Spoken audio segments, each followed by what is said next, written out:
Welcome to Book Journey Journal, your passport to adventure, imagination, and endless worlds.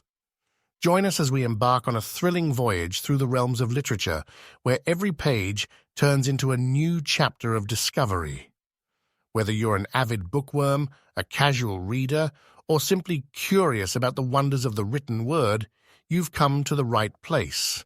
Our channel is dedicated to the magic of storytelling. It's not just about reading, it's about the journey each book takes us on, the characters we meet, the places we visit, and the emotions we experience. From timeless classics to contemporary bestsellers, from spine-tingling mysteries to heartwarming tales, we cover a wide range of genres and authors. So, whether you're searching for your next literary adventure or revisiting an old favorite, you'll find something here to ignite your passion for reading. Subscribe to our channel, hit that notification bell, and let's set sail on a book journey journal you won't soon forget. Grab your bookmark and get ready, because the next chapter of our adventure is about to begin.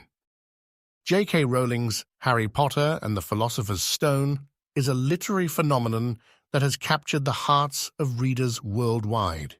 It marks the beginning of a remarkable journey into the Wizarding World, introducing us to a young boy named Harry Potter, whose life takes an extraordinary turn when he learns of his true heritage. In this comprehensive review, we will explore each chapter of the book in detail, delving into its themes, character development, and the magic that makes this story so enduring. The opening chapter of the book, titled The Boy Who Lived, sets the stage for the entire series. We are introduced to the Dursley family, a seemingly ordinary group living on Privet Drive. Rowling excels at painting a vivid picture of the Dursleys, who are determined to lead the most normal lives possible.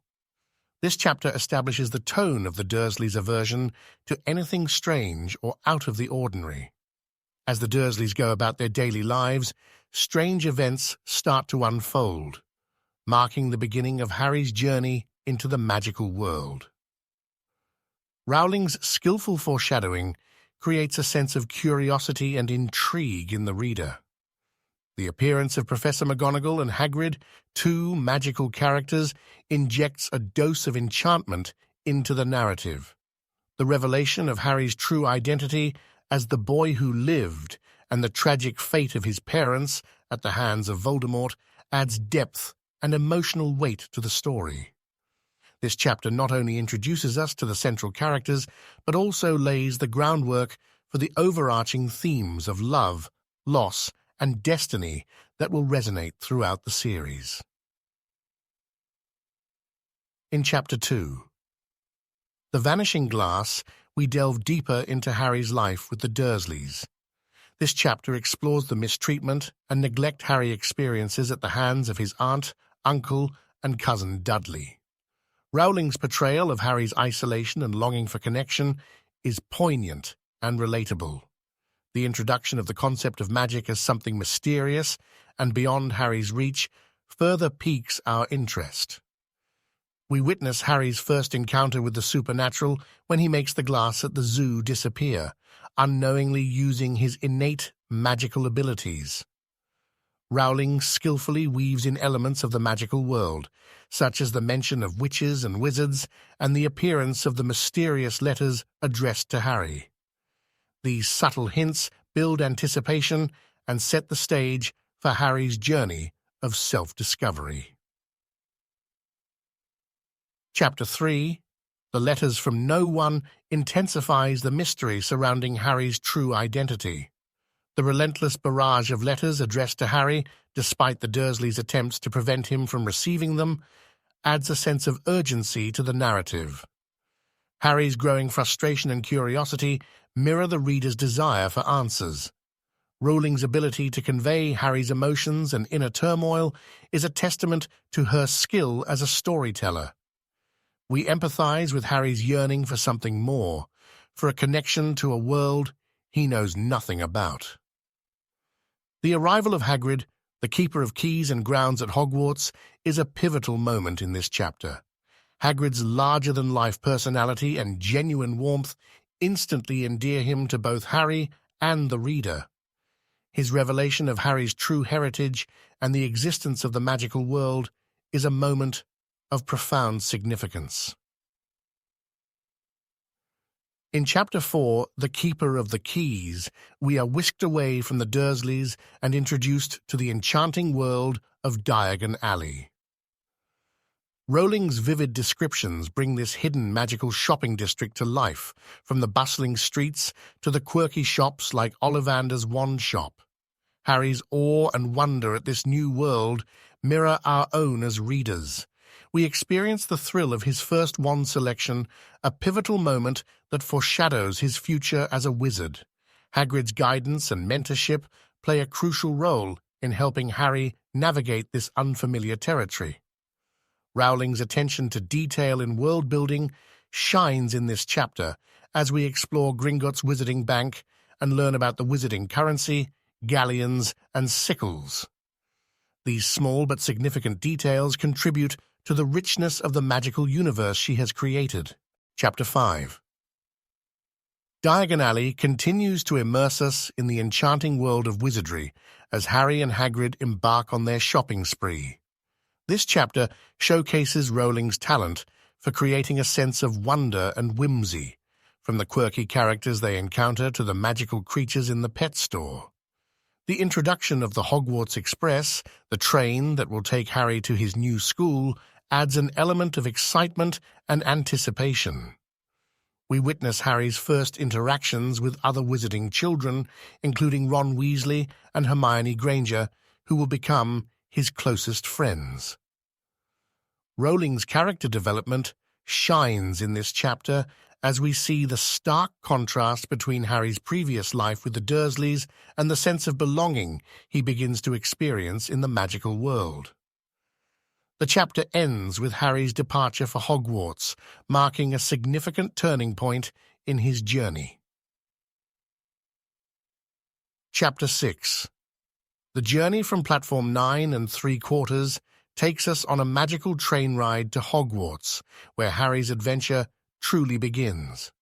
The camaraderie that forms among Harry, Ron, and Hermione on the train is heartwarming and sets the foundation for their enduring friendship. Rowling's exploration of the magical world's geography and its connection to the Muggle world adds depth to the narrative. The concept of Platform 9 3/4, accessible only to wizards, is a testament to her creativity in blending the ordinary with the extraordinary. The sorting hat ceremony at Hogwarts, where students are assigned to one of the 4 houses, introduces us to the rich history and traditions of the school. Harry's placement in Gryffindor is a moment of triumph and a clear indication of his bravery and character. Chapter 7. The Sorting Hat delves deeper into the Hogwarts experience as Harry settles into his new life at the school. We are introduced to the house system and the concept of Quidditch, a popular wizarding sport that will play a significant role in the series. The development of supporting characters like Professor Snape, Professor McGonagall, and Professor Dumbledore adds complexity to the story. Snape's enigmatic nature and his apparent dislike for Harry foreshadow a deeper mystery that will unravel in later books. Rowling's exploration of the various houses and their unique qualities highlights the theme of choice and the impact it has on one's destiny. Harry's decision to choose Gryffindor reflects his values and foreshadows the challenges he will face in the future. In Chapter 8, The Potions Master, the mysteries and challenges of Hogwarts continue to unfold. Harry's first potions class with Professor Snape is marked by tension and intrigue as Snape's cold demeanor and disdain for Harry become more apparent. Rowling's ability to create a sense of foreboding and unease is masterful, as Harry and the reader begin to suspect that Snape may have a dark past and hidden motives. This chapter highlights the theme of trust and the complexities of human nature. The introduction of the character of Filch, the caretaker, adds an element of humor and eccentricity to the story. Rowling's knack for creating memorable and diverse characters enriches the Hogwarts experience. Chapter 9. The Midnight Duel takes us deeper into the friendships and rivalries that define life at Hogwarts. The rivalry between Gryffindor and Slytherin, especially between Harry and Draco Malfoy, intensifies as the two engage in a midnight duel. Rowling's exploration of courage and bravery is a central theme in this chapter. Harry's willingness to stand up for himself and his friends, even in the face of danger, showcases his Gryffindor qualities. The introduction of the invisibility cloak, a magical object that will play a significant role in the series, adds an element of mystery and intrigue. This chapter reinforces the idea that Harry is destined for greatness, as hinted at by Professor Dumbledore. In Chapter 10, Halloween, the magical world of Hogwarts takes a darker turn as the school celebrates the Halloween festivities. Rowling's ability to create a sense of atmosphere and tension is evident in the eerie events that unfold. The introduction of nearly headless Nick, the ghost of Gryffindor House, adds a layer of supernatural intrigue to the story. Nick's desire to become a full ghost and his botched execution provide a glimpse into the complexities of the afterlife in the Wizarding World. The climax of this chapter, marked by the appearance of the troll in the girls' bathroom and Harry, Ron, and Hermione's heroic rescue, highlights the theme of friendship and the idea that together they are stronger. Chapter 11. Quidditch immerses us in the thrilling world of the wizarding sport that captures the hearts of Hogwarts students. Rowling's description of the fast-paced game and the magical elements that make it unique is exhilarating. The introduction of the Nimbus 2000, a state-of-the-art broomstick, becomes a symbol of Harry's talent and potential in the world of Quidditch. This chapter underscores the idea that Harry is not only destined for greatness, but also possesses exceptional abilities. The rivalry between Gryffindor and Slytherin intensifies on the Quidditch field, mirroring the larger conflict between the two houses. The climax of the chapter, with Harry's daring performance and victory, solidifies his position as a hero in the eyes of his peers. Chapter 12. The Mirror of Erist delves into the theme of desire and the power of the human heart.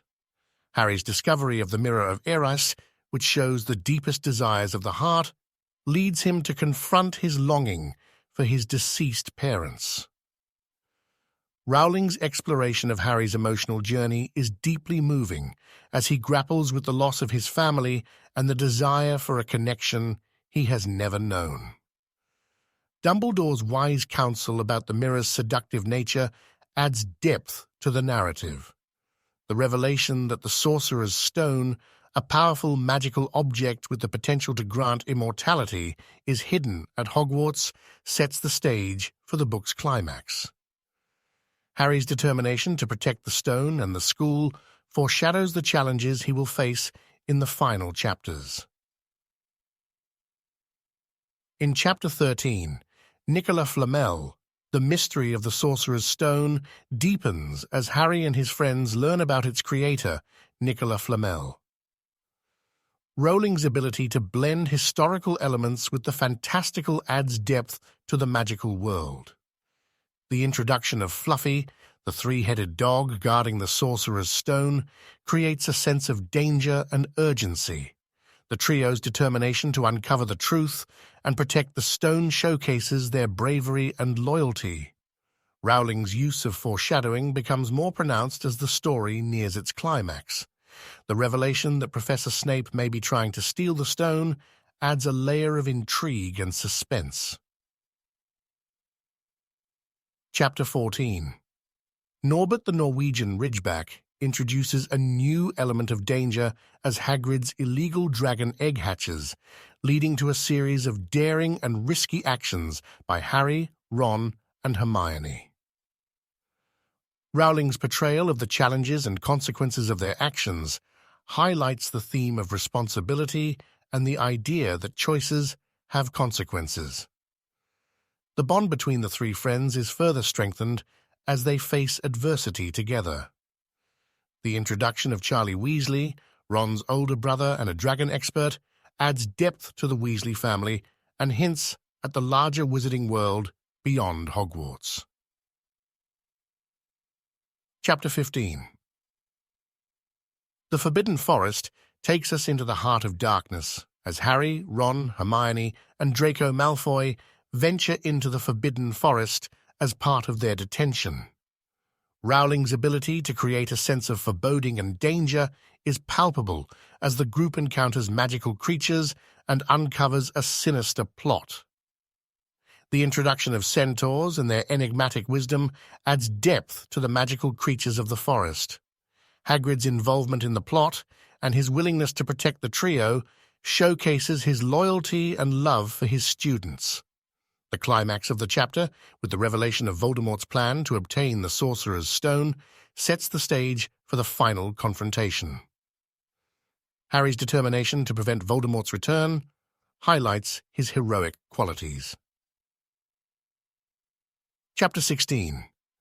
Through the Trapdoor propels us toward the book's thrilling climax as Harry, Ron, and Hermione make their way through a series of magical obstacles to reach the Sorcerer's Stone before Voldemort can obtain it.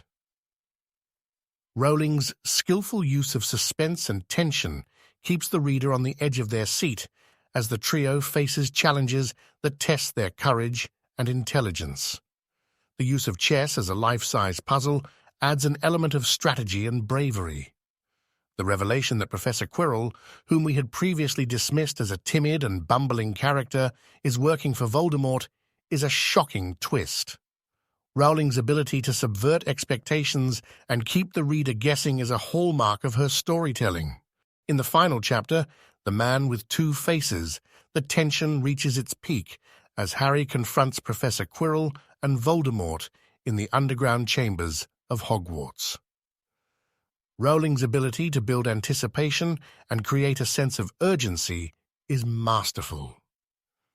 The revelation that the Sorcerer's Stone is hidden in the Mirror of Earist adds a layer of symbolism to the story. Harry's willingness to risk his life to protect the stone reflects his growth as a character and his understanding of the importance of love and sacrifice. The climax of the book, with Harry's encounter with Voldemort and the protection offered by his mother's love, is emotionally resonant and a testament to the power of love as a central theme in the series. Harry Potter and the Philosopher's Stone is a masterpiece of storytelling that introduces readers to a magical world filled with wonder, danger, and profound themes. J.K. Rowling's ability to create rich and relatable characters, build a captivating and immersive world, and weave intricate plots is on full display in this first installment of the series. Each chapter of the book contributes to the larger narrative, exploring themes such as friendship, bravery, choice, and the power of love. The character development, from Harry's journey of self-discovery to the complexities of supporting characters like Snape and Hagrid, adds depth and nuance to the story.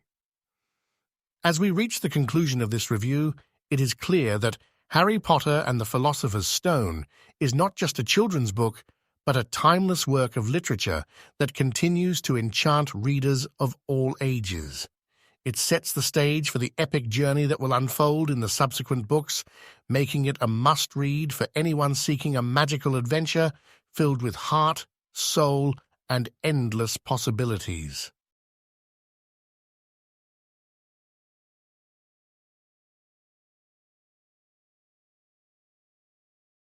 Chapter 1. The Worst Birthday. Harry Potter and the Chamber of Secrets begins with Harry back at the Dursleys' home, number 4 Privet Drive, during the summer after his first year at Hogwarts. He's kept in a small, locked room and is forbidden from using magic. Harry writes letters to his friends, but he receives no replies because the Dursleys intercept his mail. One evening, Dobby, a house elf, appears in Harry's room. Dobby warns Harry not to return to Hogwarts because terrible things are going to happen. Dobby is adamant about protecting Harry and causing trouble to prevent his return. Dobby even levitates a cake, causing chaos during dinner. The Dursleys are furious and threaten to expel Harry from school. In Chapter 2, Dobby's Warning, the Weasley twins, Fred and George, rescue Harry in their father's flying Ford Anglia. They take him to their home, the Burrow, where Mrs. Weasley is concerned for Harry. Harry tells Ron and the Weasleys about Dobby's warnings, and they are puzzled, but promise to help him return to Hogwarts. Chapter 3. The Burrow. Harry spends a wonderful time at the Weasleys' home. The Burrow is warm, welcoming, and filled with the bustling activity of the Weasley family.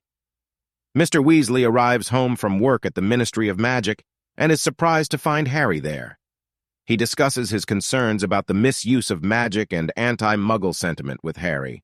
In Chapter 4, at Flourish and Blott's, Harry, Ron, and the Weasleys go shopping in Diagon Alley for school supplies.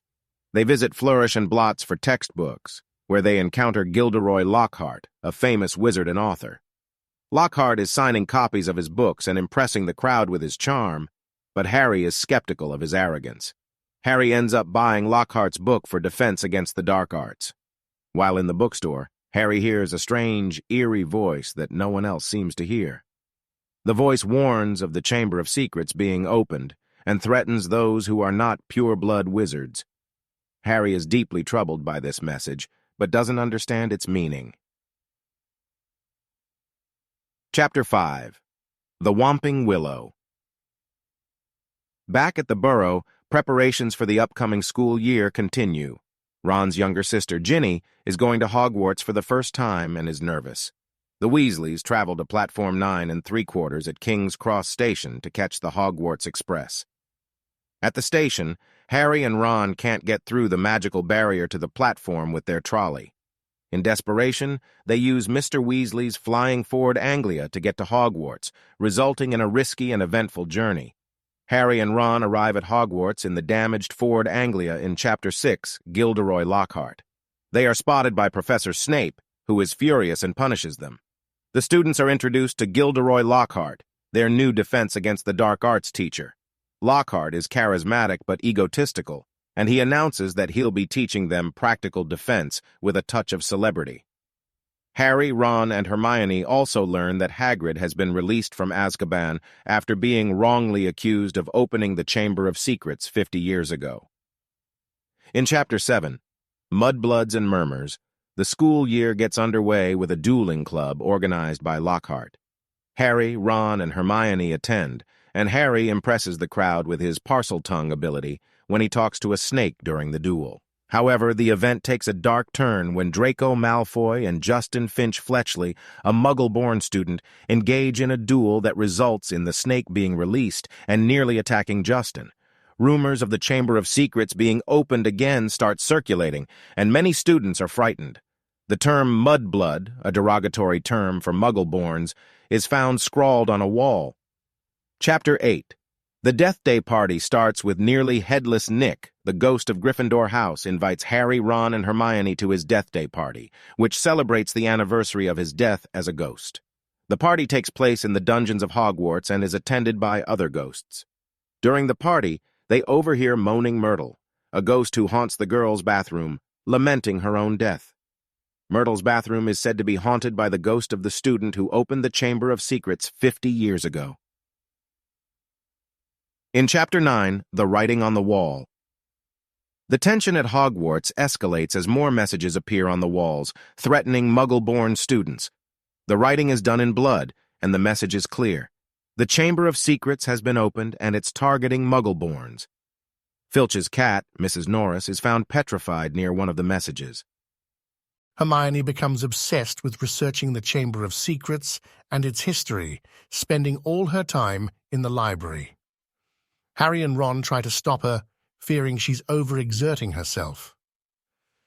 During a Quidditch match in Chapter 10, the Rouge Bludger, Harry is targeted by a rogue bludger, a dangerous ball that seeks to knock players off their brooms. Dobby appears and tells Harry that he's trying to protect him from the danger at Hogwarts.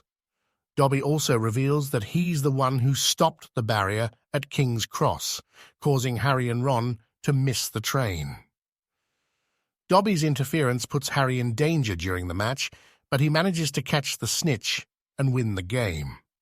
However, his arm is broken by the bludger, and he's taken to the infirmary. Chapter 11. The Dueling Club. In the infirmary, Harry hears Professor Lockhart boasting about his past achievements, and he's frustrated by Lockhart's incompetence. Later, he overhears Snape and Professor McGonagall arguing about the Chamber of Secrets, and he learns that the last time it was opened, a student died. Hermione is petrified after encountering the basilisk, a deadly serpent believed to be the monster of the Chamber of Secrets. Harry and Ron discover a piece of paper clutched in her hand with the word "pipes" written on it. They visit Moaning Myrtle's bathroom, where they hear her talking about the student who opened the chamber, Tom Riddle. Chapter 12. The Polyjuice Potion. Harry and Ron learn about the diary of Tom Riddle, the student who accused Hagrid of opening the chamber 50 years ago. They suspect that the diary may contain important information about the chamber and the monster. They also learn about Polyjuice Potion, a complex potion that allows the drinker to take on the appearance of someone else. Hermione is still petrified, so Harry and Ron must brew the potion themselves. They sneak into Professor Snape's office to steal the necessary ingredients. Harry and Ron successfully brew the Polyjuice Potion in Chapter 13, The Very Secret Diary, and use it to take on the appearances of Crabbe and Goyle, two of Draco Malfoy's friends. They intend to question Malfoy about the Chamber of Secrets and the diary of Tom Riddle. In the Slytherin common room, they discover that Malfoy knows nothing about the chamber. However, they find out that he's not the heir of Slytherin and doesn't have the diary. They return to the bathroom to discover that Moaning Myrtle's toilet has been used to access the chamber. In Chapter 14, Cornelius Fudge, Harry, and Ron decide to take their suspicions about the diary to Professor McGonagall. However, they are caught by Professor Lockhart, who forces them to accompany him into the Forbidden Forest to catch a dangerous creature. In the forest, they encounter giant spiders, and Harry and Ron narrowly escape with the help of Ron's broken wand. Returning to the castle, they are confronted by Professor McGonagall, Professor Snape, and the Minister of Magic, Cornelius Fudge. They explain their suspicions about the diary and the Chamber of Secrets, but are unable to provide concrete evidence. Hagrid is taken to Azkaban in Chapter 15, Aragog, accused of opening the Chamber of Secrets and causing the petrifications. Harry, Ron, and Hermione visit Hagrid to offer support and learn more about the chamber.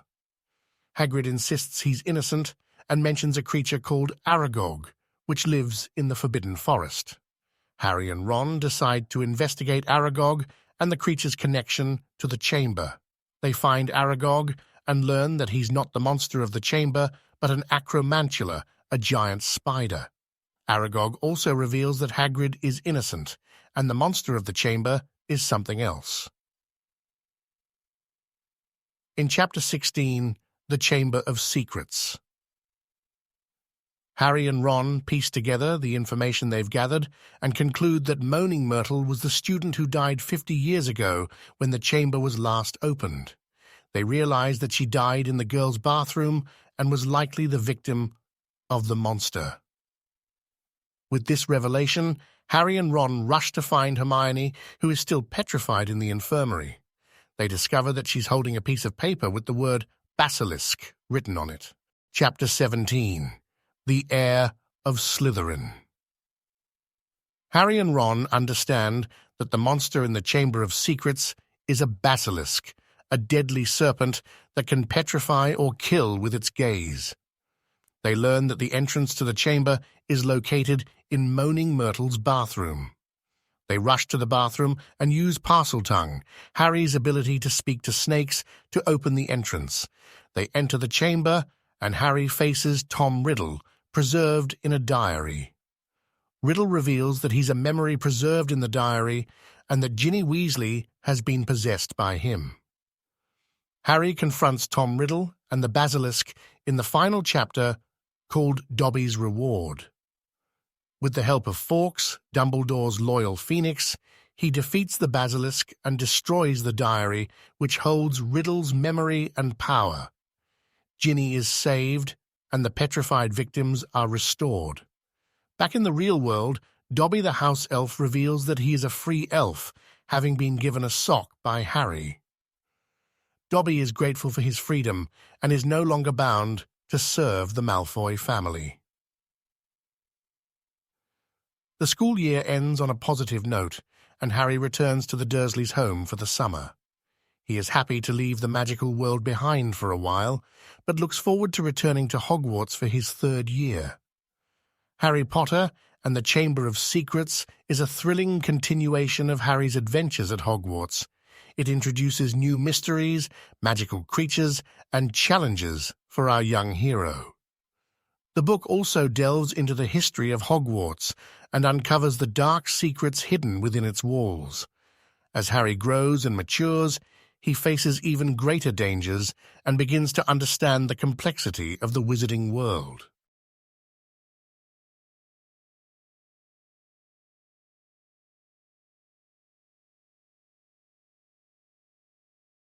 In the first chapter of Harry Potter and the Prisoner of Azkaban, readers find Harry Potter at number 4 Privet Drive, once again enduring a summer with his unpleasant Aunt Petunia, Uncle Vernon, and Cousin Dudley. However, things take an unusual turn as Aunt Marge, Vernon's sister, comes to visit. Marge is a loud and boisterous woman who enjoys insulting Harry's parents, particularly his late father, James. During dinner, Marge's taunts become too much for Harry to bear. He loses control of his emotions, and a sudden, uncontrolled burst of magic causes Aunt Marge to inflate like a balloon and float to the ceiling. Realizing the gravity of the situation, Harry grabs his belongings and flees the Dursley home. Harry walks away from Privet Drive, fearing both punishment from the Ministry of Magic for using underage magic and his uncle's wrath upon his return. He contemplates his options and the dire consequences he may face. As he wanders through the dark streets, Harry encounters a menacing black dog that seems to be watching him. Feeling a sense of unease, he seeks refuge in a park. While there, he receives a letter from the Ministry of Magic informing him of his expulsion from Hogwarts for performing underage magic outside of school. The letter also mentions that the use of magic around Muggles is strictly prohibited. Harry is left with a sense of isolation and despair, unsure of where to go or what to do next. This chapter sets the stage for the mysterious events and challenges that await Harry in his third year at Hogwarts. Chapter 2. Aunt Marge's Big Mistake. After fleeing from the Dursleys, Harry finds himself in a dark alley, unsure of where to go. He contemplates the dire consequences of using magic outside of school and is deeply worried about his future at Hogwarts. Harry's distress leads him to wonder whether he should just run away from it all. As he sits on a curb, contemplating his options, the night bus, a triple-decker purple bus for wizarding transportation, suddenly appears. The conductor, Stan Shunpike, welcomes Harry aboard. Harry discovers that the night bus can transport him anywhere in the Wizarding World. He decides to head to the Leaky Cauldron in Diagon Alley, a place where he can safely stay until the start of the school year. Arriving at the Leaky Cauldron, Harry is greeted warmly by Tom, the innkeeper. Harry notices that the Daily Prophet, the Wizarding newspaper, has featured him on the front page due to his accidental magic at the Dursleys. He keeps a low profile to avoid being recognized. Harry learns from the newspaper that Sirius Black, an infamous wizard, has escaped from Azkaban, the most secure wizarding prison. Black is believed to be a supporter of Lord Voldemort and is considered highly dangerous. Harry begins to suspect that Black might be after him. Uncertainty looms over Harry as he awaits the start of the school year, not knowing what the future holds and fearing the threat of Sirius Black's presence in the Wizarding World. Chapter 3. The Night Bus. After his dramatic escape from the Dursleys, Harry arrives at the Leaky Cauldron in Diagon Alley. Inside, he is relieved to be surrounded by the magical world once more. He's greeted warmly by familiar faces, including the innkeeper Tom. However, he remains cautious and low-key, as he's concerned about the threat of Sirius Black, the notorious escaped prisoner. During his stay, Harry encounters Cornelius Fudge, the Minister of Magic, who is concerned about Harry's safety and the possibility of Black targeting him. Fudge assures Harry that he'll be safe at Hogwarts and the Ministry will take all necessary precautions. The night before the start of the school year, Harry is unable to sleep due to his apprehension. He wonders about the connection between Black, his parents, and himself. The truth about what happened on the night of his parents' murder remains shrouded in mystery. In the Leaky Cauldron's dining room, Harry overhears snippets of conversation about Black and a secret meeting involving the Hogwarts school staff. Curiosity gets the better of him, and he tries to eavesdrop on their conversation, but he's unsuccessful in gaining any substantial information. Chapter 4. The Leaky Cauldron. As the Hogwarts Express approaches, Harry prepares to return to school, hoping that the safety of Hogwarts will shield him from the looming danger posed by Sirius Black. As the Hogwarts Express departs for another school year, Harry is filled with a mix of emotions, including excitement and apprehension. On the train, he reunites with Ron and Hermione, who are both eager to hear about his adventures during the summer. During the journey, Harry shares his encounter with the night bus and his stay at the Leaky Cauldron. He also tells them about the escaped prisoner Sirius Black, who is believed to be targeting him. Ron and Hermione express their concern and assure Harry of their support. Upon arrival at Hogwarts, the students are greeted by the new Defense Against the Dark Arts teacher, Professor Lupin. He quickly gains the respect and admiration of the students with his engaging teaching style and practical approach to defense against dark creatures. During the welcoming feast, the Gryffindor students are introduced to the new school term and the exciting upcoming events, including the Quidditch matches. The atmosphere is lively, and Harry begins to feel a sense of normalcy and belonging.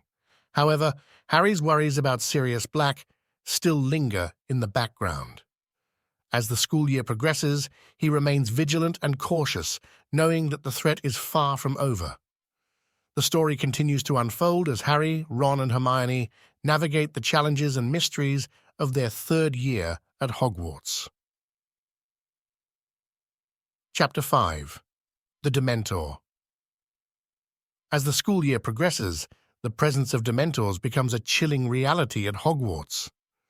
These soul-sucking creatures are stationed around the castle as a precaution against the escaped prisoner, Sirius Black. Students and staff are warned to be cautious and to stay away from them. During a particularly bleak Quidditch match against Hufflepuff, Dementors swarm the pitch, creating a sinister atmosphere. Harry, as the Gryffindor Seeker, encounters them up close and loses consciousness while on his broom. Fortunately, he's saved by Professor Lupin, who provides him with chocolate to counteract the effects of the Dementors. Despite the terrifying experience, Gryffindor wins the match, thanks to Harry's brilliant flying skills. However, the incident leaves Harry shaken and fearful of encountering Dementors again. In Defense Against the Dark Arts class, Professor Lupin introduces the class to the concept of boggarts, shape-shifting creatures that take on the form of a person's worst fear. Harry learns that his greatest fear is the sound of his mother's dying screams. Lupin teaches the students the spell Ridiculous to repel boggarts and encourages them to confront their fears.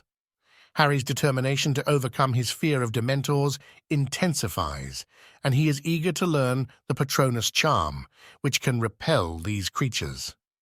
The presence of Dementors continues to cast a shadow over Hogwarts, and Harry's quest to master the Patronus charm becomes a central focus of his studies. Chapter 6. Talons and Tea Leaves. As the days grow colder and the threat of Dementors persists at Hogwarts, Harry's determination to learn the Patronus charm intensifies. He spends time practicing with Professor Lupin, who patiently guides him in mastering the challenging spell. Harry learns that the Patronus takes the form of a powerful positive memory, and he begins to focus on one from his past. In divination class, Professor Trelawney predicts the death of a student, casting a gloomy atmosphere over the room. The students are unsettled by her prophecy, but many dismiss it as mere nonsense. On the way to divination, Harry encounters the Grim, a large spectral dog that is an omen of death. Ron, Hermione, and other students attempt to reassure Harry that it's just a superstition. Nevertheless, the Grim serves as another unsettling presence in Harry's life. During a Care of Magical Creatures lesson, Hagrid introduces the class to hippogriffs, magical creatures that are half horse, half bird. Harry approaches a hippogriff named Buckbeak with caution and successfully earns its trust by bowing to show respect. However, when Draco Malfoy approaches the creature arrogantly and insults it, Buckbeak attacks him. Malfoy's injury leads to a tense situation between Hagrid and Professor Snape. Hagrid defends Buckbeak, but Snape is determined to see the hippogriff executed. The ominous atmosphere at Hogwarts continues to grow, with the mysteries of divination, the Grim, and Buckbeak's fate adding to the sense of foreboding. Harry's pursuit of the Patronus charm remains a central concern as he tries to protect himself from the Dementor's influence. Chapter 7. The Boggart in the Wardrobe. Professor Lupin's defense against the Dark Arts class continues to be engaging and practical. In this lesson, Lupin introduces the concept of a Boggart, a shape-shifting creature that takes on the form of the viewer's greatest fear. The students take turns facing the Boggart, and it reveals their individual fears. When it's Harry's turn, the Boggart transforms into a Dementor, causing him to experience the overwhelming fear and despair associated with them. Lupin intervenes swiftly, casting the Ridiculous spell to turn the Boggart into a comical, oversized Dementor, which makes the class laugh. After the lesson, Lupin privately offers to help Harry learn the Patronus charm. Harry eagerly accepts this offer, recognizing that he needs to confront his fear of Dementors to protect himself. During another Quidditch match, this time against Ravenclaw, Dementors once again appear. Harry's resilience is tested as he faces them while chasing the Golden Snitch. In the midst of the Dementor's presence, he faints and falls from his broom, but not before spotting the elusive Grim once more. Despite Harry's fall, Gryffindor wins the match due to his previous actions. However, the recurring encounters with Dementors weigh heavily on him, intensifying his determination to master the Patronus charm. The ongoing challenges with Dementors and the mysteries surrounding the Grim continue to shape Harry's experiences at Hogwarts in his third year. Chapter 8. Flight of the Fat Lady. As the school year progresses, Hogwarts continues to be plagued by Dementors. The atmosphere is tense, with students and staff constantly on edge. Quidditch practices become particularly challenging for Harry, who is struggling to cope with his fear of Dementors.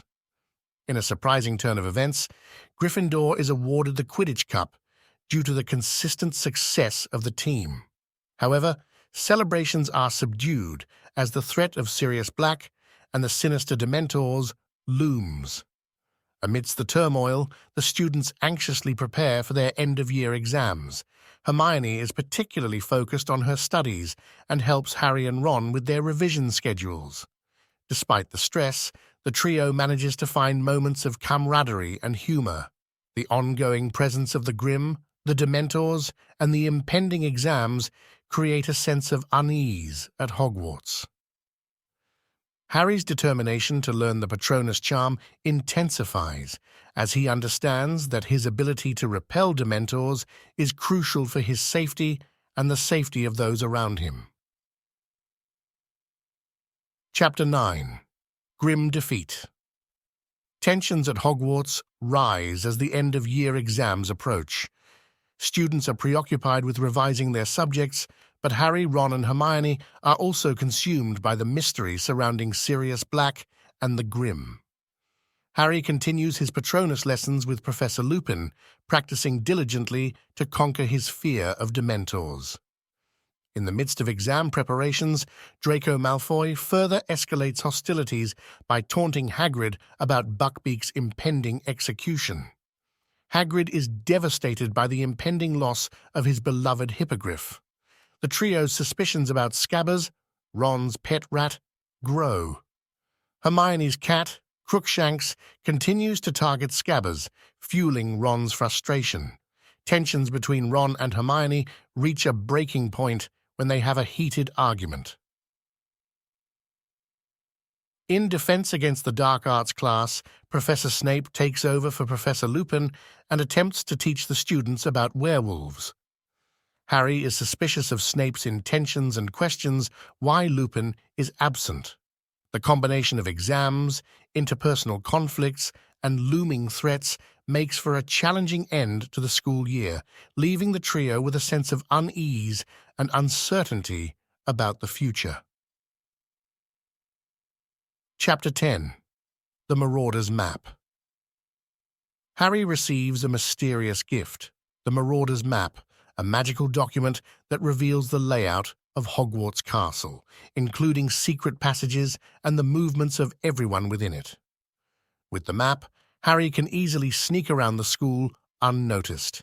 He uses it to plan secret trips to Hogsmeade, the wizarding village near Hogwarts.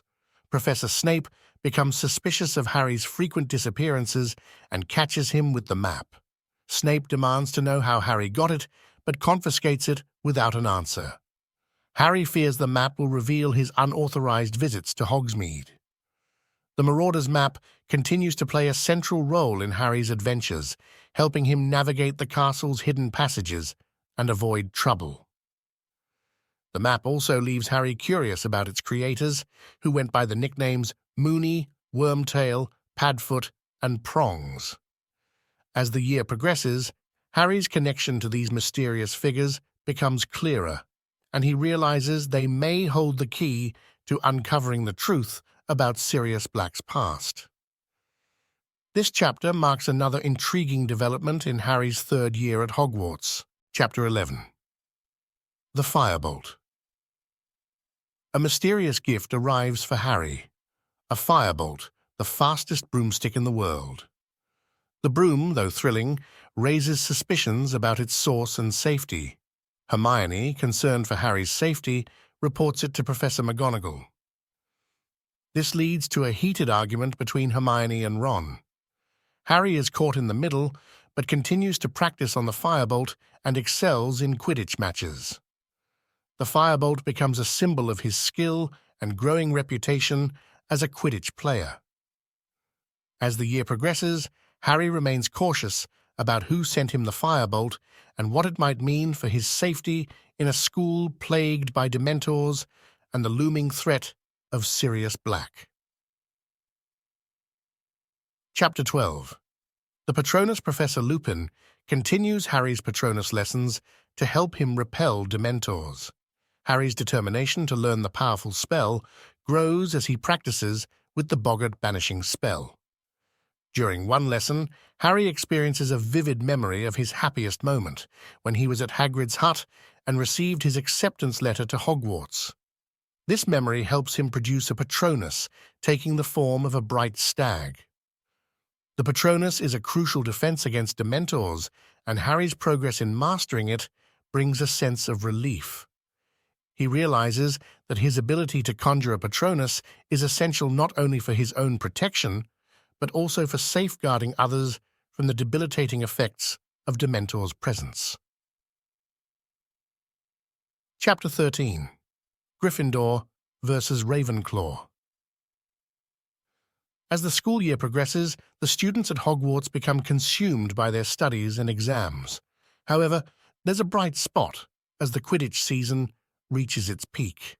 Harry, as the Gryffindor Seeker, plays a pivotal role in the Quidditch final against Ravenclaw.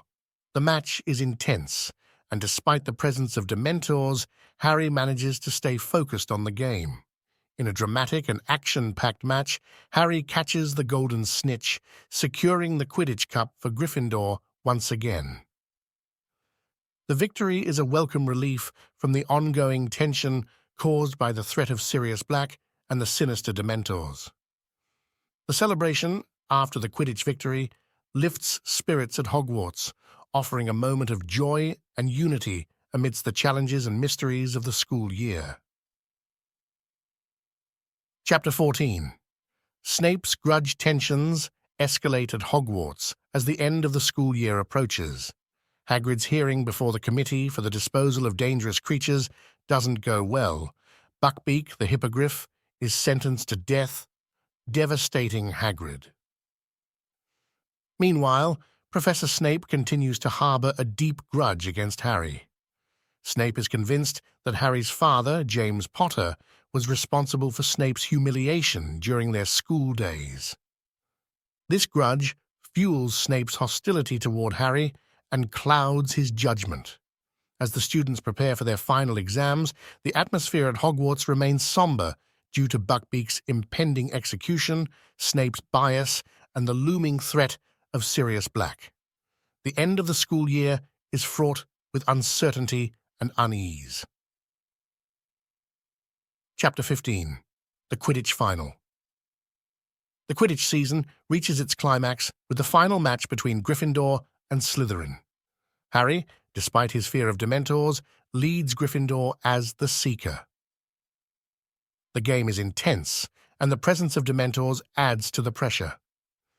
In a gripping and dramatic match, Harry manages to summon incredible courage. He catches the golden snitch, securing Gryffindor's victory in the Quidditch Cup. The win is celebrated with enthusiasm, momentarily overshadowing the dark clouds of Sirius Black and the ongoing Dementor threat. The Quidditch triumph serves as a reminder of the resilience and unity of Gryffindor House, offering a brief respite from the challenges that have defined the school year. Chapter 16. Professor Trelawney's Prediction. The divination class takes a dark turn when Professor Trelawney makes a chilling prediction, foreseeing the death of one of the students. Her prophecy casts a shadow over the entire class, causing unease and fear among the students. Harry's unease deepens when he experiences an odd, trance-like vision of a Grim, the same spectral dog he's seen before. This reinforces his belief that danger is imminent and that the Grim is an omen of death. The prophecy remains a topic of discussion among the students, with many dismissing it as mere superstition. However, it adds to the atmosphere of uncertainty and foreboding that has plagued Hogwarts throughout the year. Chapter 17. Cat, Rat, and Dog. The tension between Ron and Hermione reaches its breaking point as Scabbers, Ron's pet rat, disappears. Hermione's cat, Crookshanks, continues to target Scabbers, further straining their friendship. Amid the chaos, Harry, Ron, and Hermione discover the Marauder's Map, a magical document revealing the layout of Hogwarts and its secret passages. It also identifies the creators, Moony, Wormtail, Padfoot, and Prongs. With the map in hand, they see that Sirius Black is lurking near Hogwarts. Suspicions about Scabbers grow as they connect him to the map's creators and suspect he might not be an ordinary rat. The trio's investigation into Scabbers, the Marauder's map, and Sirius Black's proximity sets the stage for a series of revelations and dangerous encounters in the final chapters of the book. Chapter 18. Moony, Wormtail, Padfoot, and Prongs. Harry, Ron, and Hermione continue to explore the secrets revealed by the Marauder's map. They discover that Moony is Professor Lupin, Wormtail is Peter Pettigrew, Padfoot is Sirius Black, and Prongs is Harry's father, James Potter. The shocking revelation that Sirius Black is Harry's godfather and not his enemy prompts Harry to confront his feelings of betrayal and anger. He learns that Pettigrew is alive and has been living as Ron's pet rat, Scabbers, for years. The trio is determined to capture Pettigrew and clear Sirius's name. Their quest takes them into the dangerous passages beneath Hogwarts, where they uncover the truth about the events that led to the downfall of Harry's parents and the framing of Sirius Black. This chapter marks a turning point in the story as Harry and his friends delve into a complex web of past events and the true nature of those involved. Chapter 19. The Servant of Lord Voldemort. Harry, Ron, and Hermione confront Peter Pettigrew in the Shrieking Shack, a building known for its eerie noises. Pettigrew, in his animagus form as a rat, confesses to betraying Harry's parents to Voldemort. Sirius Black, believed to be a dangerous criminal, is revealed to be innocent. He explains that Pettigrew faked his own death and framed Sirius for the betrayal. Lupin arrives, learning the truth, and faces a difficult decision.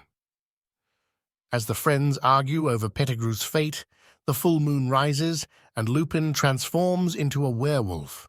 Chaos ensues, with the group fighting to subdue the transformed Lupin and protect Pettigrew. This chapter unveils a complex web of secrets, loyalty, and betrayal, setting the stage for a dramatic and emotional climax. Chapter 20. The Dementor's Kiss. The chaos in the Shrieking Shack intensifies as Lupin, now in his werewolf form, attacks everyone in his path. Sirius and Harry are at his mercy, but they are saved when a group of Dementors arrives. Just as the Dementors are about to administer the Dementor's Kiss to Sirius, Harry intervenes by revealing Pettigrew, who owes Harry a life debt. Pettigrew is captured, and the truth is revealed. Back at Hogwarts, Dumbledore, the Ministry of Magic, and the authorities sort out the situation. Sirius is exonerated, and Harry's godfather will not face the Dementor's kiss. The third-year students finish the school year with a mixture of relief, closure, and the promise of happier times ahead. Chapter 21. Hermione's secret with the truth revealed, and Sirius Black exonerated, the third-year students return to Hogwarts for the end-of-year celebrations. As they prepare for their final exams, Hermione reveals a surprising secret. She possesses a time turner, a magical device that allows her to travel back in time. Hermione has been using it to attend multiple classes simultaneously. Hermione and Harry use the time turner to save Buckbeak from execution and help Sirius escape the castle grounds. They realize that they witnessed their past actions and use them to change the course of events, ensuring a better outcome for their friends. The novel concludes with Harry learning that he has a loving and caring family in the form of his friends, who stand by his side through thick and thin. Chapter 22. Owl Post Gen. The school year ends on a bittersweet note as Harry, Ron, and Hermione say their goodbyes to their friends. They bid farewell to Hagrid and receive a token of appreciation from him. Sirius Black, having transformed into his animagus form as a large black dog, is seen running free and happy in the grounds near the castle. On the Hogwarts Express journey home, Harry receives a new broomstick, the Firebolt, as a gift from Sirius and the promise of permission, slips to visit Hogsmeade next year. The novel concludes with a sense of optimism as Harry looks forward to the summer break and the adventures that await him in his 4th year at Hogwarts. Harry Potter and the Prisoner of Azkaban by JKRowling is a captivating installment in the beloved series. In this book, Harry faces new challenges, including the menacing Dementors and the mystery surrounding Sirius Black. Throughout the story, readers witness Harry's growth as a wizard and his determination to confront his fears. The introduction of fascinating new characters like Professor Lupin and Sirius Black adds depth to the narrative. Lupin's patient guidance in teaching Harry the Patronus charm and Sirius's unexpected connection to Harry provide layers of complexity to the story. The themes of friendship, loyalty, and the importance of one's choices are beautifully woven into the narrative. The novel's climax in the Shrieking Shack is filled with tension and reveals shocking truths about Harry's past. As the school year at Hogwarts concludes, readers are left with a sense of hope and anticipation for the adventures that lie ahead for Harry and his friends. Harry Potter and the Prisoner of Azkaban is a masterfully crafted tale that keeps readers enthralled from start to finish.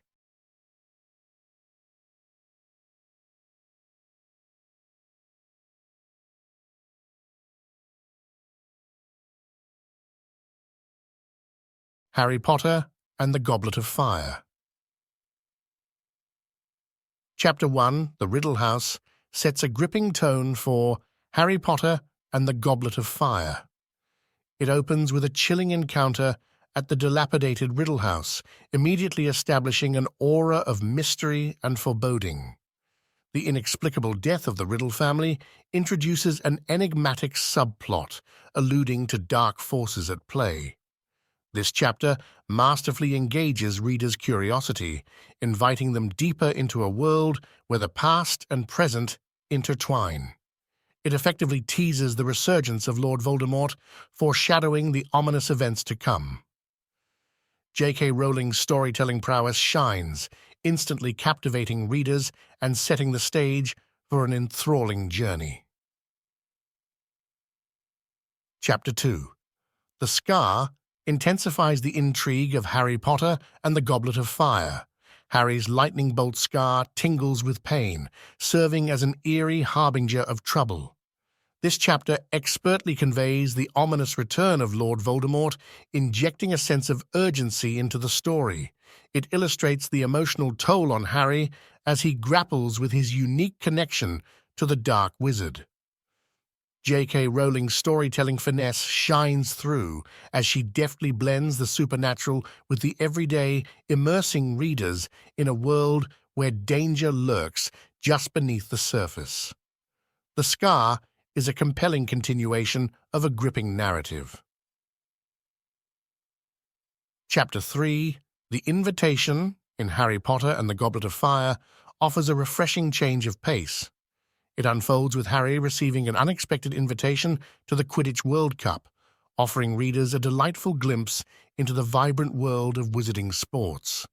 The anticipation and excitement among the characters are palpable, and it's a moment of respite before the darker themes of the book fully unfold.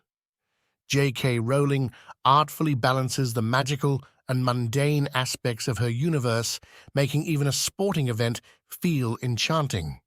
This chapter's charm lies in its ability to infuse wonder and joy into the story.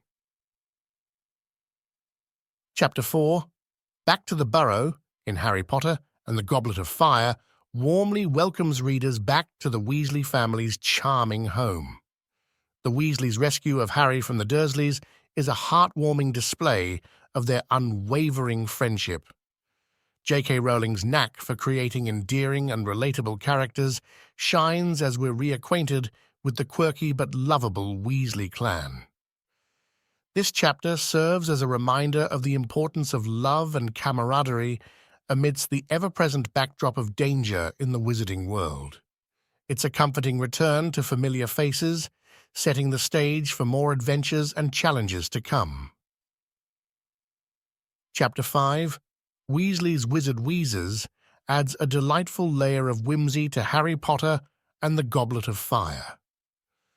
Diagon Alley comes alive as Harry and his friends prepare for the new school year, and the introduction of Fred and George's joke shop, Weasley's Wizard Wheezes, adds a playful touch. JKRowling expertly blends the magical and the everyday, making the Wizarding World feel both fantastical and relatable. This chapter's charm lies in its ability to capture the sense of wonder and enchantment that defines the series, reminding readers why they fell in love with Harry's world in the first place. Chapter 6. The Portkey is a pivotal moment in Harry Potter and the Goblet of Fire. It marks the official beginning of the Triwizard Tournament, a central theme of the book. Harry's unexpected inclusion as a Triwizard champion through a Portkey adds an element of surprise and danger. The chapter is a testament to J.K. Rowling's storytelling prowess as she seamlessly transitions from the everyday life of Hogwarts to the high-stakes excitement of the tournament. The introduction of this magical competition creates a sense of anticipation and sets the stage for the challenges and adventures that will define the rest of the story. Chapter 7, Bagman and Crouch in Harry Potter and the Goblet of Fire, deepens the intrigue surrounding the Triwizard Tournament. The arrival of the champions from Beauxbatons and Durmstrang brings a sense of international enchantment to Hogwarts. Additionally, the introduction of the enigmatic Mad-Eye Moody as the new defense against the dark arts professor piques curiosity. J.K. Rowling masterfully balances world-building with character development, making even minor characters memorable. This chapter foreshadows the challenges and competition that lie ahead, captivating readers with its blend of magical spectacle and interpersonal dynamics, setting the stage for an exhilarating tournament. Chapter 8. The Quidditch World Cup is a thrilling departure from the routine of Hogwarts life. J.K. Rowling transports readers to the heart of the magical sports world, where Quidditch takes center stage. The detailed descriptions of the Quidditch World Cup create a vivid and electrifying atmosphere, capturing the excitement and camaraderie among wizards and witches from around the globe. However, the joyous event takes a dark turn with the sudden appearance of Death Eaters, reminding readers that the specter of Voldemort's return looms large. This chapter masterfully blends the enchantment of sports with the ever-present tension in the Wizarding World, setting the stage for the story's deeper conflicts. Chapter 9. The Dark Mark in Harry Potter and the Goblet of Fire marks a turning point in the story. The Quidditch World Cup's festive atmosphere shatters when the sinister Dark Mark appears, signaling the resurgence of Voldemort's dark forces. J.K. Rowling skillfully juxtaposes the joy and terror, evoking a sense of foreboding. The sudden shift in tone heightens the suspense, leaving readers on edge. This chapter reinforces the ever-present threat of Voldemort and sets the stage for the challenges that await Harry and his friends. It's a testament to Rowling's ability to seamlessly blend everyday magic with dark and gripping storytelling. Chapter 10, Mayhem at the Ministry in Harry Potter and the Goblet of Fire, immerses readers in the bureaucratic side of the Wizarding World. Harry's visit to the Ministry of Magic highlights the contrasting attitudes toward Voldemort's return.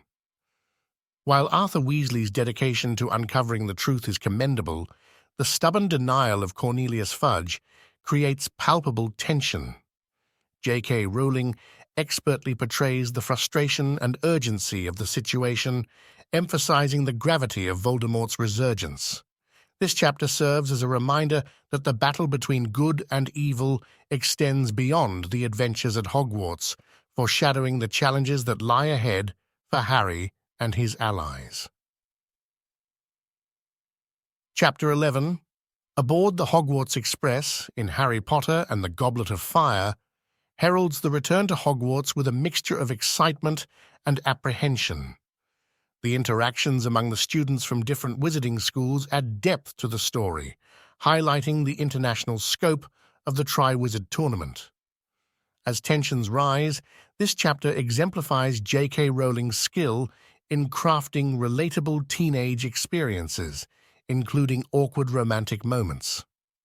Amidst the intrigue, it's a reminder that life at Hogwarts isn't just about magic. It's also about the universal challenges of growing up and forming relationships. This chapter sets the stage for the book's central competition and its accompanying mysteries. Chapter 12, The Triwizard Tournament, launches the book's central theme with an air of anticipation and spectacle. Hogwarts buzzes with excitement as the Triwizard Tournament's challenges are unveiled, captivating both students and readers alike. J.K. Rowling excels in painting vivid scenes, bringing to life the exhilarating dragon chase and setting the tone for the high-stakes tournament. As the champions prepare to face their trials, this chapter underscores the importance of courage and camaraderie in the face of formidable challenges. It's a thrilling installment that captures the spirit of competition and sets the stage for the thrilling tests that lie ahead. Chapter 13, Mad-Eye Moody, introduces readers to the enigmatic defense against the dark arts professor Mad-Eye Moody. His eccentricity, illustrated by his magical eye and brusque demeanor, adds intrigue to the story.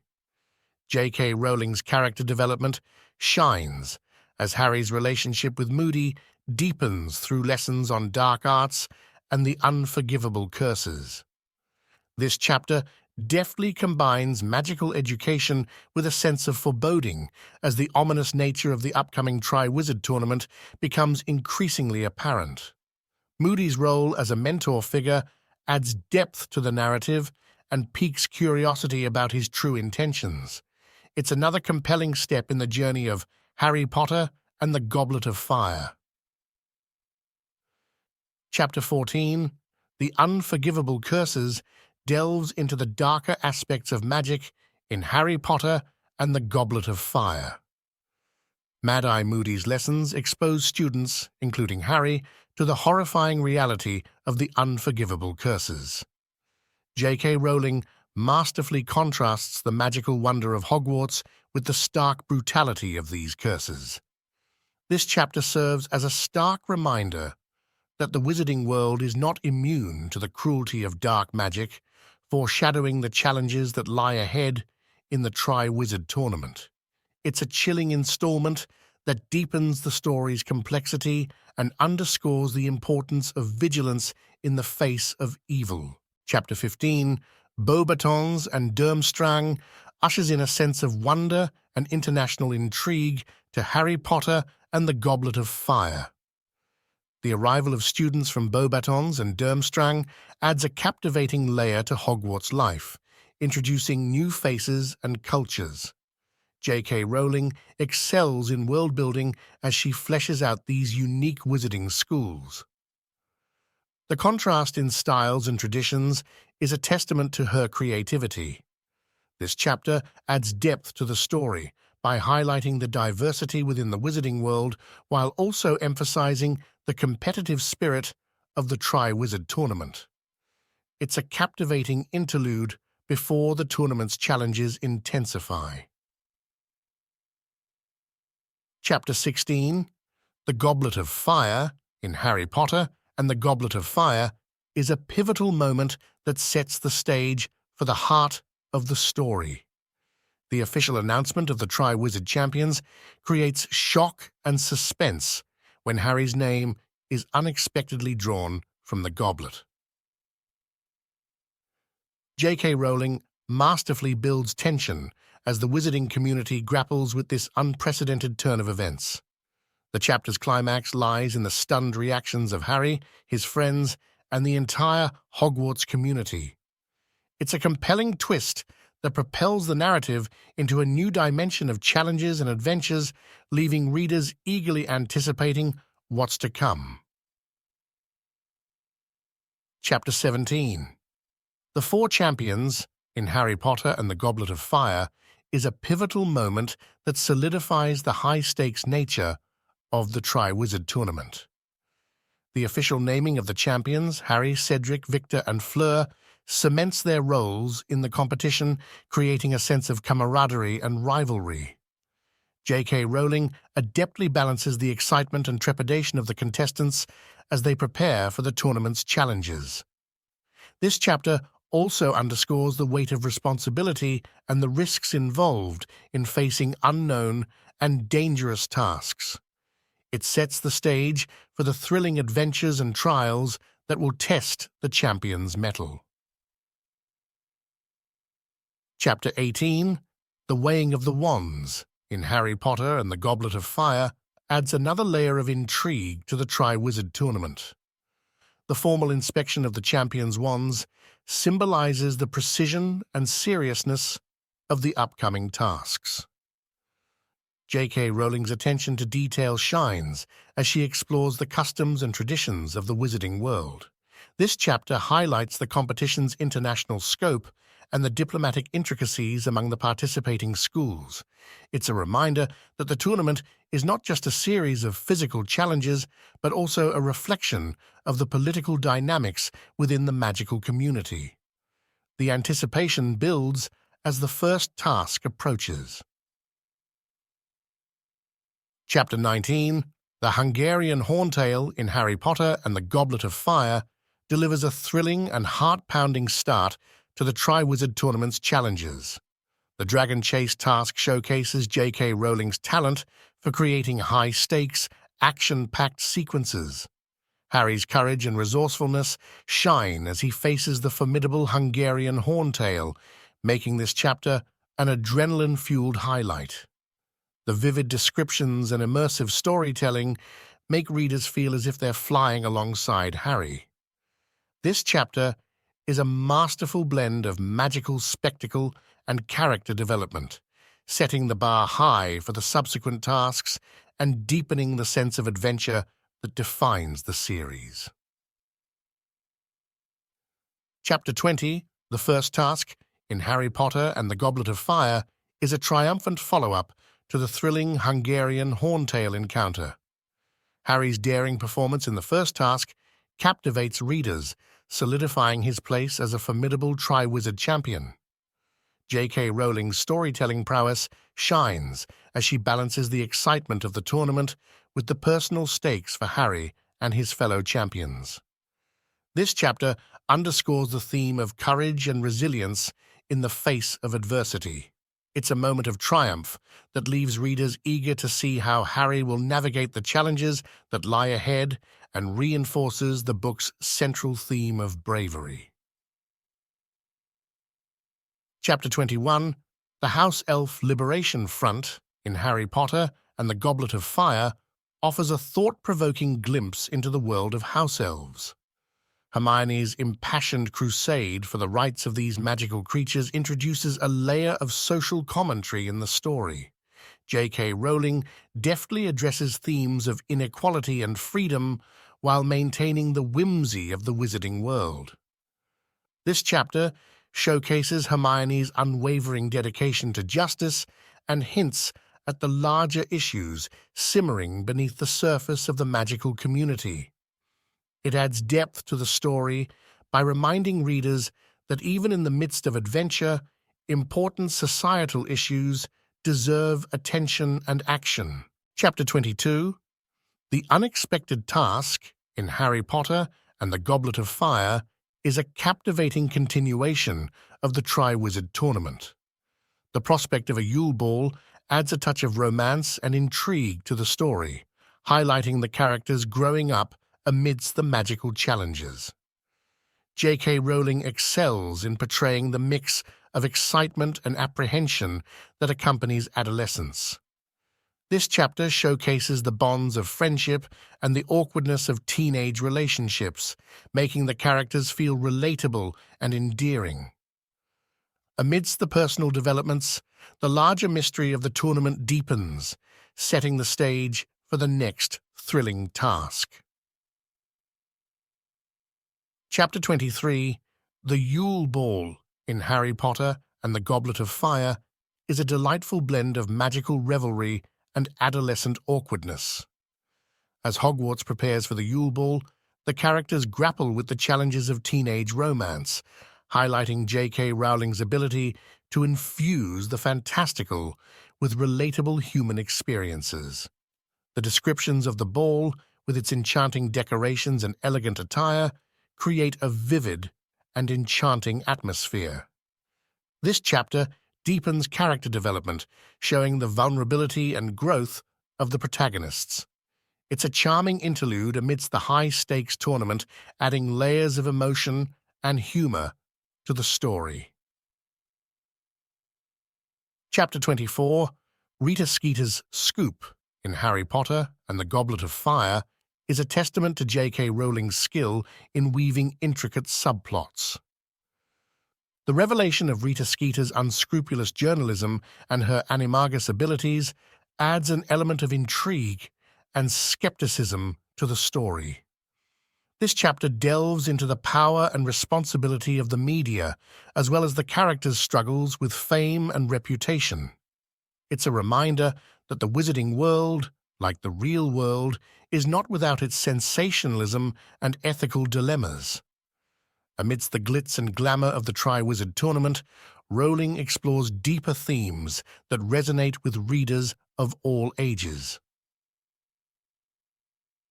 Chapter 25, The Egg and the Eye in Harry Potter and the Goblet of Fire combines elements of mystery and adventure. Harry's efforts to solve the riddle of the golden egg showcase his resourcefulness and determination. J.K. Rowling skillfully builds suspense as Harry uncovers the secret message hidden within the egg, heightening the anticipation for the second task of the Triwizard Tournament. This chapter also explores the complexities of friendship as Harry and Ron's strained relationship begins to mend. It's a pivotal installment that deepens the connection between the characters while propelling the story toward the next thrilling challenge in the tournament. Chapter 26, The Second Task in Harry Potter and the Goblet of Fire, is a thrilling climax to the Triwizard Tournament's underwater challenge. J.K. Rowling's vivid descriptions immerse readers in the underwater world of the Black Lake, creating a sense of wonder and danger. Harry's determination to rescue his loved ones adds emotional depth to the narrative, emphasizing the importance of love and sacrifice. This chapter showcases the character's growth and resilience in the face of adversity and solidifies the bonds of friendship. It's a memorable installment that highlights the heroism and bravery that define the series while setting the stage for the tournament's final task. Chapter 27, Padfoot Returns in Harry Potter and the Goblet of Fire unveils a significant turning point. Sirius Black's unexpected appearance introduces a blend of anticipation and concern as Harry grapples with his feelings about his godfather's return. J.K. Rowling masterfully navigates the emotional complexities of their reunion while maintaining a sense of urgency about the looming dangers. This chapter underscores the impact of family, both chosen and biological, on the characters' lives. It's a reminder that amidst the magical trials, personal connections remain at the heart of the story, and the choices they make will have far-reaching consequences. Chapter 28, The Madness of Mr. Crouch in Harry Potter and the Goblet of Fire unravels a web of mystery and intrigue. The sudden appearance of Barty Crouch, disoriented and distressed, deepens the enigma surrounding the Triwizard Tournament. J.K. Rowling's storytelling finesse shines as she expertly balances the escalating tension with moments of revelation. This chapter showcases the character's determination to uncover the truth, even in the face of daunting obstacles. It's a riveting installment that highlights the complexity of the Wizarding World's politics and the ever-present spectre of Lord Voldemort. the story hurtles toward its climax with relentless momentum. Chapter 29, The Dream, in Harry Potter and the Goblet of Fire, confronts readers with the recurring and ominous dreams that haunt Harry. JKRowling masterfully intertwines elements of suspense and foreboding as Harry's connection to Voldemort deepens. The revelations about the Dark Lord's plans and the emergence of Voldemort's snake, Nagini, raise the stakes significantly. This chapter reinforces the idea that Harry's fate is inextricably tied to Voldemort's, setting the stage for the final confrontation. It's a pivotal installment that highlights the gravity of the situation and the growing urgency to thwart Voldemort's return once and for all. Chapter 30, The Pensieve, in Harry Potter and the Goblet of Fire, offers readers a window into the past and adds depth to the story's central mystery. J.K. Rowling's use of Dumbledore's Pensieve as a storytelling device is brilliant, as it allows Harry and readers to witness key events from multiple perspectives. This chapter unravels the tangled web of Voldemort's history and his connection to Harry, revealing crucial insights. It also underscores the power of knowledge and the importance of understanding the past to confront the challenges of the present. It's a riveting installment that propels the narrative toward its climactic conclusion. Chapter 31, The third task, in Harry Potter and the Goblet of Fire, is a breathtaking culmination of the Triwizard Tournament. J.K. Rowling masterfully combines suspense, action, and emotion as Harry faces the labyrinthine maze filled with magical creatures and challenges.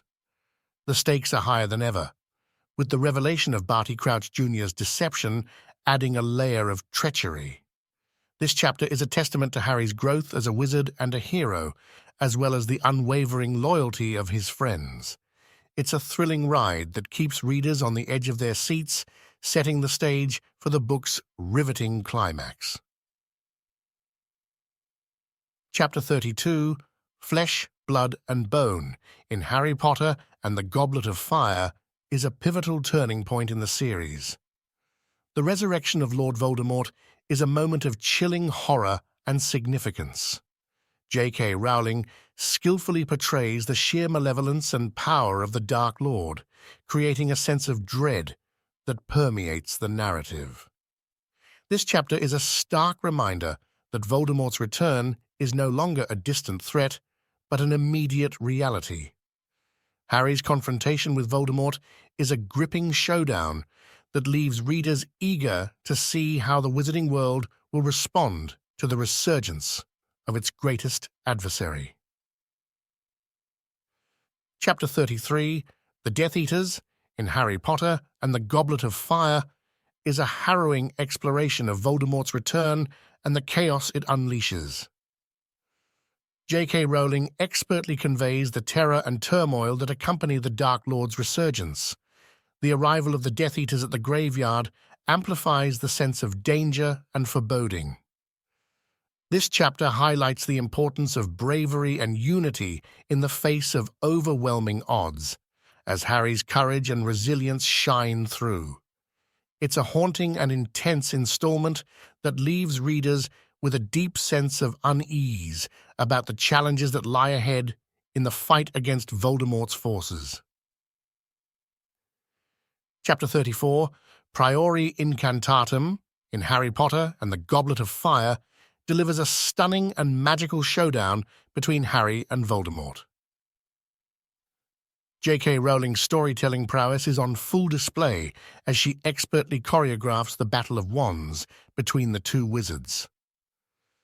The revelation of the twin cores and the echoes of past spells create a mesmerizing and suspenseful atmosphere.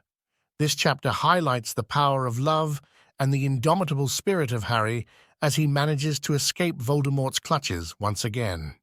It's a spellbinding culmination of the book's central conflict, leaving readers breathless and eager to delve further into the Wizarding World's mysteries.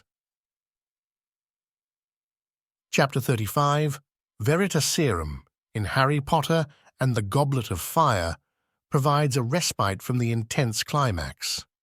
JKRowling's storytelling finesse is evident as the characters regroup, and the truth about Barty Crouch Jr.'s actions emerges. This chapter allows for reflection on the events that have transpired and the consequences of Voldemort's return. The use of Veritaserum, a truth serum, underscores the importance of seeking justice and uncovering the full extent of the conspiracy. It's a necessary pause in the narrative that sets the stage for the book's resolution, leaving readers eager to see how the Wizarding World will respond to the recent upheaval. Chapter 36, The Parting of the Ways, in Harry Potter and the Goblet of Fire, is a poignant and bittersweet conclusion to the book. J.K. Rowling excels in capturing the complex emotions of parting and the characters' personal growth throughout the story. This chapter sees the departure of the Durmstrang and Beauxbaton students, emphasizing the fleeting nature of connections in the magical world. The solemnity of Dumbledore's speech and the camaraderie among the Hogwarts students offer a sense of closure. It's a chapter that underscores the themes of friendship, resilience, and the enduring spirit of the wizarding community, leaving readers with a mix of emotions. Chapter 37, The Beginning, serves as a satisfying and reflective coda to Harry Potter and the Goblet of Fire. J.K. Rowling beautifully ties up loose ends while also planting seeds for future adventures. Harry's discussion with Sirius about the looming challenges posed by Voldemort foreshadows the trials ahead. The book's closing moments emphasize the importance of trust, friendship, and the bonds that have been forged throughout the story. As the characters return to the Dursleys, readers are left with a sense of anticipation for what's to come. It's a thoughtful conclusion that leaves a lasting impression and sets the stage for the next chapter in Harry's journey. The review of Harry Potter and the Goblet of Fire highlights the book's exceptional blend of mystery, adventure, and character development. This installment in J.K. Rowling's beloved series is often considered a turning point as it delves deeper into the complexities of the Wizarding World and the challenges faced by Harry Potter. The book's central plot revolves around the Triwizard Tournament, a high-stakes competition that takes place at Hogwarts. However, it becomes clear that darker forces are at play when Harry unexpectedly becomes a participant and faces deadly challenges. The narrative explores themes of deception, betrayal, and the return of the dark wizard Voldemort. One of the strengths of the book is its character development. Readers see Harry, Ron, Hermione, and other familiar characters grow and face personal challenges, making them more relatable and endearing. New characters are introduced, such as the enigmatic Mad-Eye Moody and the elegant Fleur Delacour, adding depth to the story. The climax of the book is both thrilling and emotionally charged, as Voldemort's return is confirmed, and Harry must confront the Dark Wizard once again. The tension and stakes are palpable, and the book leaves readers on the edge of their seats. Overall, Harry Potter and the Goblet of Fire is a masterful installment in the series, known for its intricate plot, rich character development, and the way it sets the stage for the epic battles and challenges that lie ahead in the Wizarding World. It's a must-read for fans of the series and a testament to J.K. Rowling's storytelling prowess.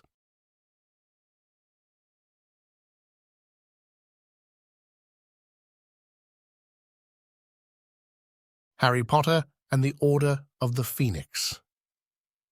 In Chapter 1 of Harry Potter and the Order of the Phoenix, titled Dudley Demented, we find Harry Potter spending the summer at the Dursleys' home. The chapter begins with Harry observing strange occurrences in the Muggle world.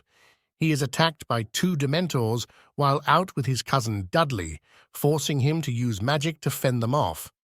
This breach of the Ministry of Magic's rules leads to a hearing to decide whether Harry should be expelled from Hogwarts. The chapter sets a tone of unease and establishes that dark times are ahead, as Voldemort's return becomes a central theme in this installment of the series. In the following part of the story, Harry is deeply troubled by the Dementor attack and his upcoming hearing at the Ministry of Magic. He feels isolated and disconnected from the magical world as the wizarding community seems to be in denial about Voldemort's return. During dinner with the Dursleys and their guests, Harry becomes agitated when they discuss him, the Wizarding World, and the attack. This results in a confrontation, and Harry ultimately decides to leave the Dursleys' home. He packs his belongings and heads to the nearby town of Little Winging, where he encounters some of Dudley's friends who taunt and provoke him. As the tension escalates, a group of wizards from the Order of the Phoenix, including Nymphadora Tonks, arrives to rescue Harry. They inform him about the Order and their mission to protect him from Voldemort's threats. Harry is then taken to number 12, Grimmauld Place, the headquarters of the Order, where he will spend the remainder of the summer. In the subsequent part of the narrative, Harry arrives at number 12, Grimmauld Place, the ancestral home of the Black family and the current headquarters of the Order of the Phoenix. The house is dark, gloomy, and filled with various magical artifacts, including a rather disturbing portrait of the late Sirius Black's mother, Walburga Black, whose portrait shrieks insults at anyone she dislikes. Harry learns more about the Order's members, including familiar faces like Remus Lupin and Mad-Eye Moody. He also meets new characters like the strict and stern Mrs. Arabella Figg, who turns out to be a squib, a non-magical person born to wizarding parents, and has been watching over Harry for years. As Harry settles into Grimmauld Place, he begins to understand the seriousness of the situation. Voldemort's return is not only a threat to him, but to the entire wizarding world. The Order is dedicated to fighting against the Dark Lord and protecting Harry, who plays a crucial role in the upcoming battles. In the next part of the story, Harry becomes increasingly frustrated with the lack of information about the Order of the Phoenix's activities and the impending threat of Voldemort. He overhears a heated conversation between Sirius and the other Order members discussing whether or not Harry should be told about their plans. Feeling excluded and anxious about the unknown, Harry decides to take matters into his own hands. He sneaks into the kitchen of Grimmauld Place, where Mrs. Weasley and the rest of the Weasley family are staying, and confronts them about the secrecy. Tempers flare, and Mrs. Weasley is furious at Harry for risking his life recklessly. Shortly after this confrontation, Harry receives a letter from his godfather, Sirius, telling him to be patient and not to do anything rash. However, Harry's frustration and impatience continue to grow as he remains in the dark about the Order's activities. In Chapter 5 of the story, Harry's frustration and isolation continue to mount. He feels disconnected from his friends and the wizarding world at large, as he has received no news from them all summer. The lack of information and communication exacerbates his sense of being kept in the dark. One evening, while exploring Grimmauld Place, Harry stumbles upon an unpleasant confrontation between Mr. Weasley and Mrs. Weasley. They are arguing about whether Harry should be informed about the Order's activities and the danger he faces. This argument further highlights the tension within the Order and the challenges they face in protecting Harry. To make matters worse, Harry's mood worsens when he learns that he hasn't been made a prefect at Hogwarts while Ron and Hermione have. Feeling left out and resentful, Harry isolates himself even further. As the chapter progresses, Harry's frustration begins to boil over, and he experiences strange fits of anger and aggression. It becomes clear that his connection to Voldemort is having a profound impact on his emotions and behavior. In Chapter 6, Harry's frustration and isolation persist as he remains largely in the dark about the Order's activities and Voldemort's plans.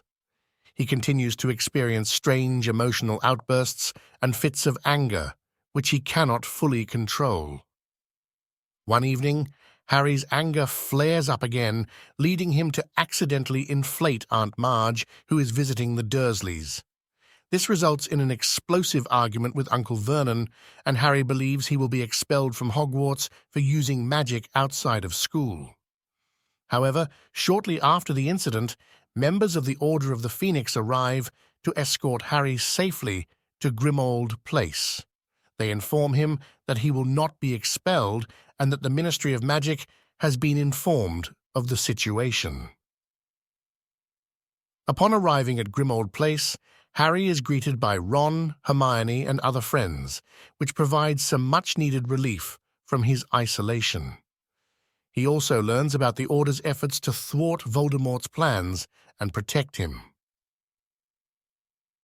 In Chapter 7, titled Bagman and Crouch, Harry and the Weasley family continue their visit to the Quidditch World Cup campsite. The atmosphere is festive, with wizards and witches from all over the world in attendance. Harry, Ron, Hermione, and the Weasleys explore the campsite, enjoying the magical tents and various magical creatures on display. During their exploration, they encounter two prominent figures in the wizarding world: Ludo Bagman, a former Quidditch star and current head of the Department of Magical Games and Sports, and Barty Crouch, a high-ranking Ministry of Magic official known for his strict and stern demeanor. Bagman is friendly and offers assistance, while Crouch appears preoccupied and unapproachable. As the story progresses, the mystery surrounding the Triwizard Tournament and the dark events at Hogwarts will intensify, adding depth to the plot. In the next chapter titled The Hearing, Harry prepares for his disciplinary hearing at the Ministry of Magic. Harry arrives at the Ministry of Magic, accompanied by Mr. Weasley and several members of the Order of the Phoenix.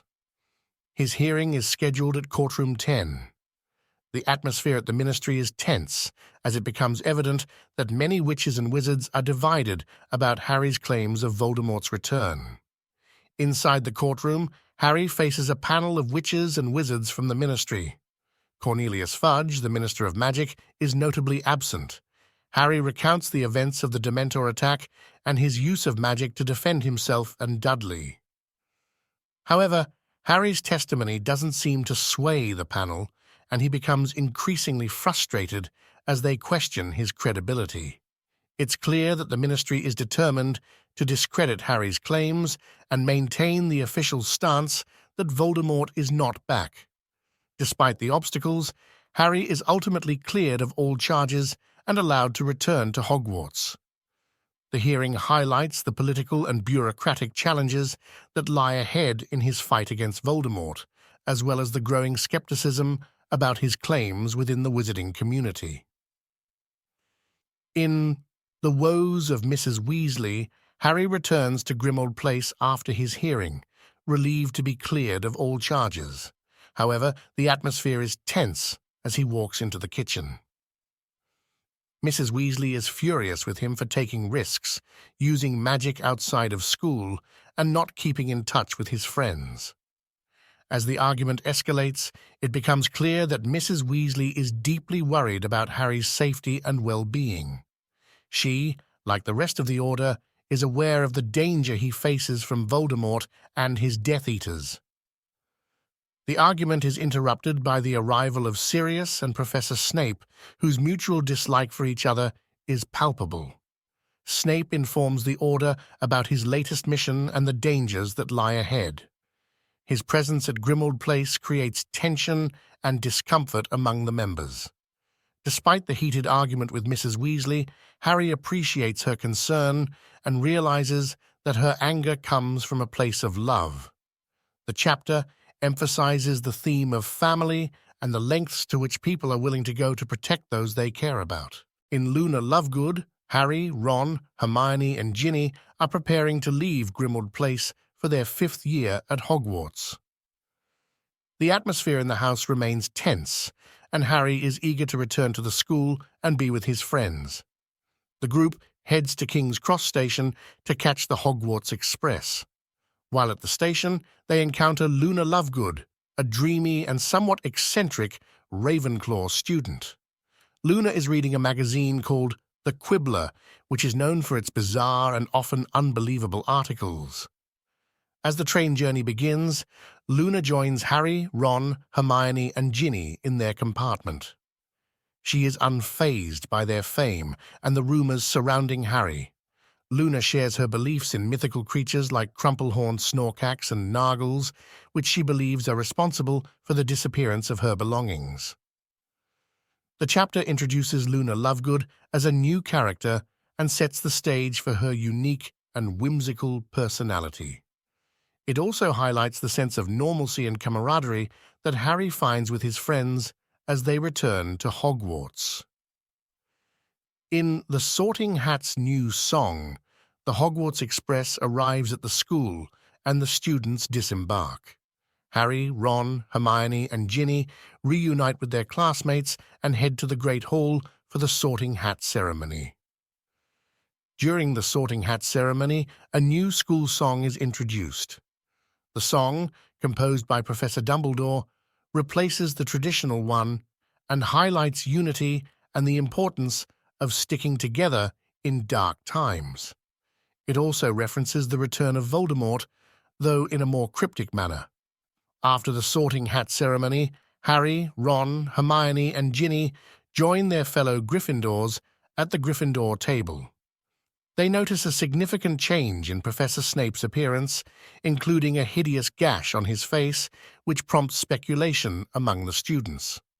As the evening progresses, Harry experiences his first occlumency lesson with Professor Snape, who teaches him how to shield his mind from external intrusion.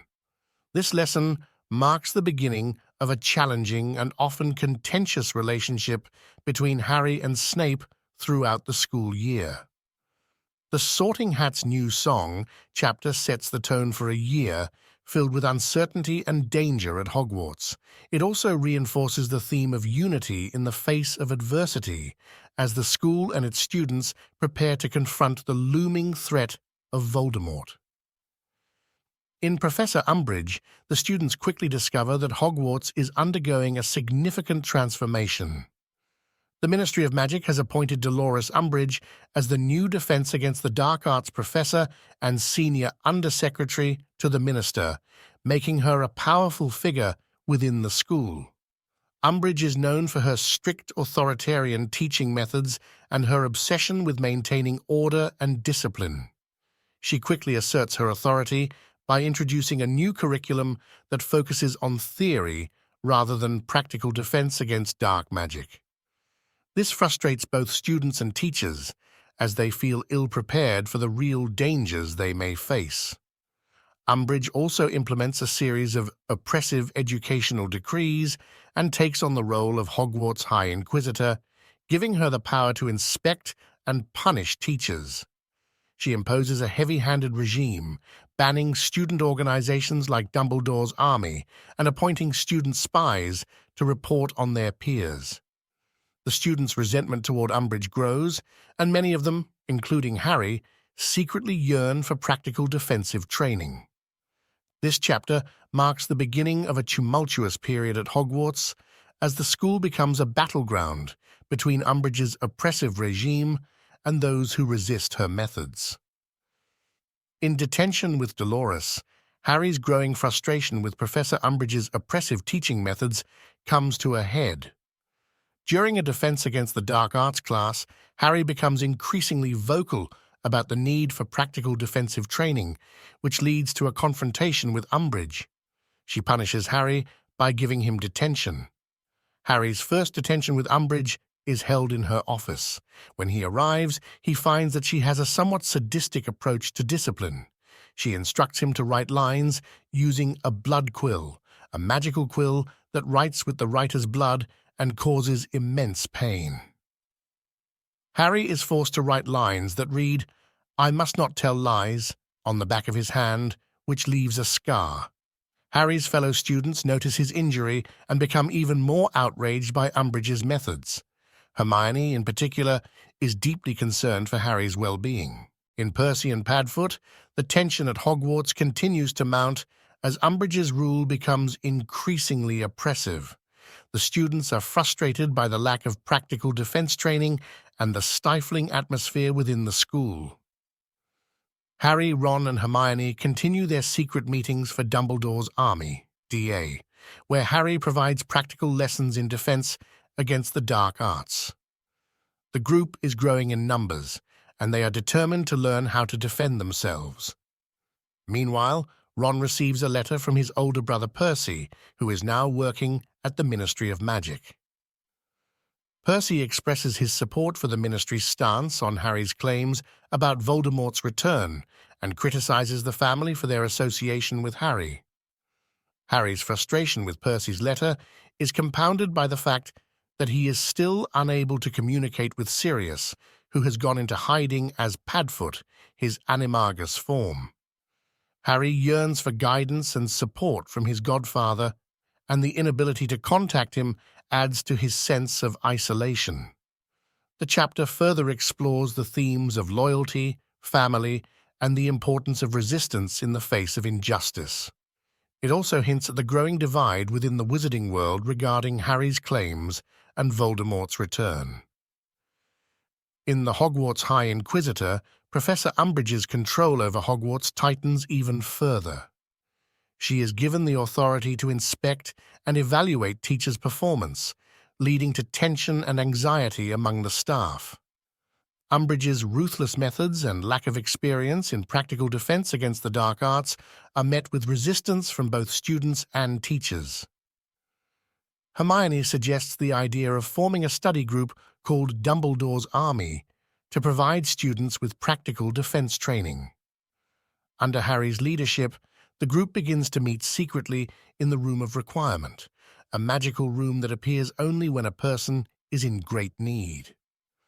As Dumbledore's army grows in numbers and skills, Umbridge's suspicions intensify.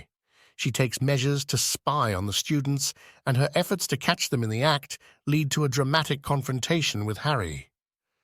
Meanwhile, Hagrid returns to Hogwarts as the Care of Magical Creatures professor, but he is keeping a dangerous secret about his mission during the summer.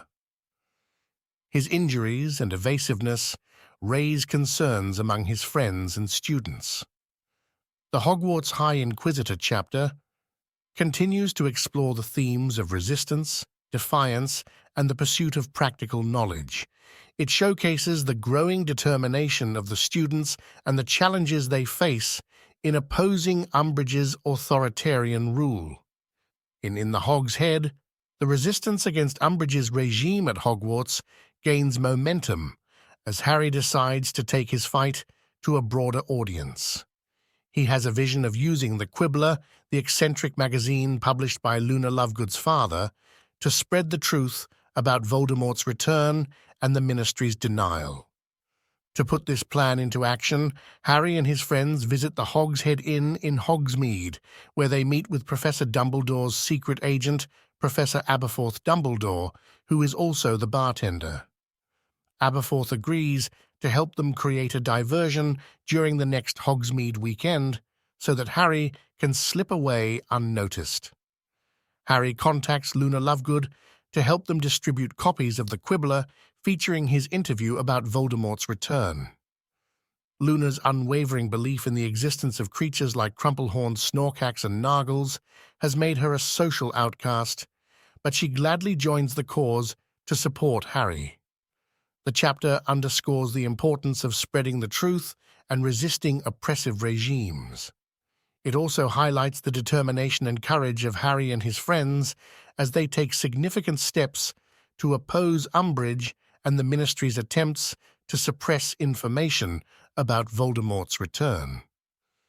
In Educational Decree No. 24, the consequences of Harry's interview with the Quibbler become evident. Umbridge is furious when she discovers that the article, which reveals the truth about Voldemort's return, has been circulated throughout the school. Umbridge introduces Educational Decree No. 24, which grants her the authority to inspect and search students' possessions for prohibited items. The new decree marks a significant escalation in her efforts to maintain control over the school. As the situation intensifies, Professor McGonagall supports the students' defiance against Umbridge and openly criticizes the new decree. She also encourages Harry and his friends to continue their resistance. This chapter highlights the importance of allies among the Hogwarts staff who oppose Umbridge's authoritarian rule. Harry, Ron, and Hermione face increasing pressure as Umbridge tightens her grip on the school. Nevertheless, they remain committed to Dumbledore's army and their quest for practical defense training.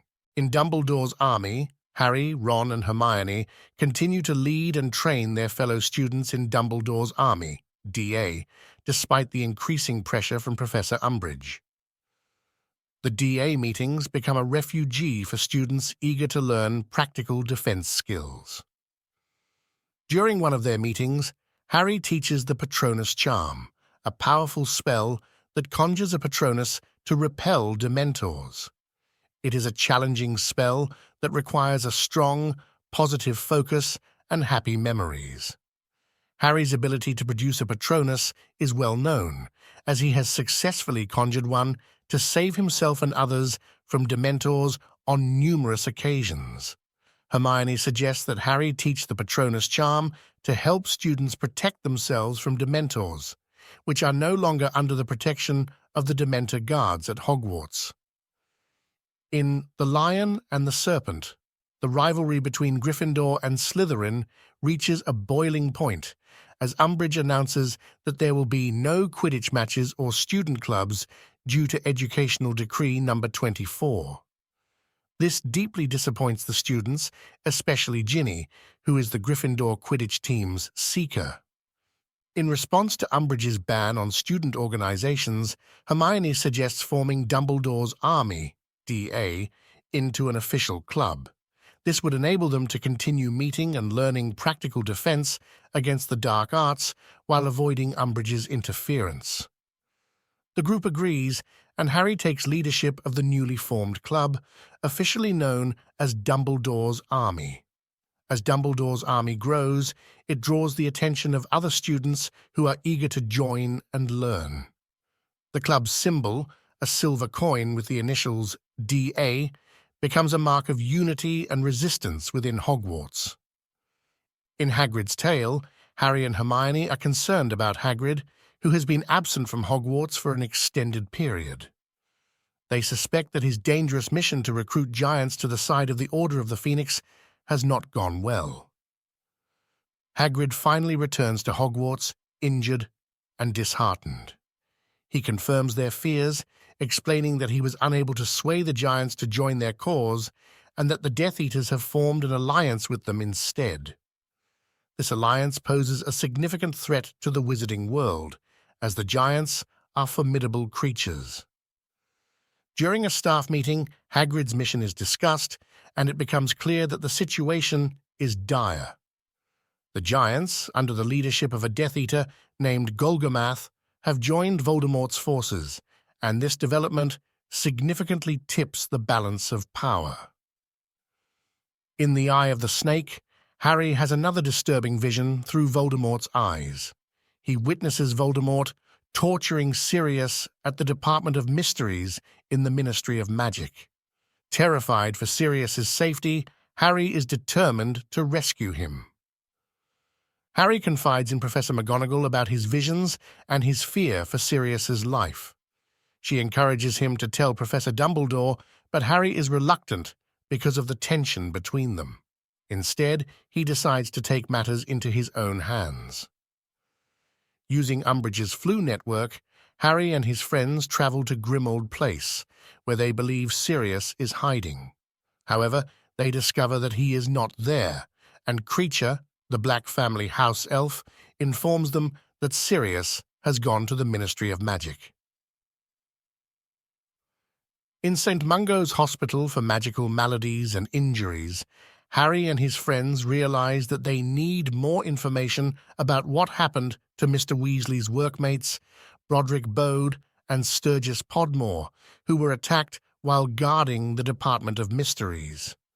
They suspect that these attacks are related to the prophecy that Voldemort is seeking. To gather information, they decide to visit St. Mungo's Hospital, where Bode is recovering from his injuries. With the help of Mr. Weasley, they enter the hospital in disguise and navigate the bizarre and often humorous world of magical maladies. During their visit, they encounter various characters, including Gilderoy Lockhart, a former Defense Against the Dark Arts teacher who has lost his memory, and Neville Longbottom's parents, who were tortured into insanity by Death Eaters. These encounters serve as a reminder of the toll that Voldemort's followers have taken on the Wizarding World. While they don't learn much about the prophecy, the visit to St. Mungo's provides valuable insights into the consequences of Voldemort's rise to power and the sacrifices made by those who oppose him. In Christmas on the Closed Ward, Harry and his friends return to Hogwarts for the Christmas holidays after their visit to St. Mungo's Hospital.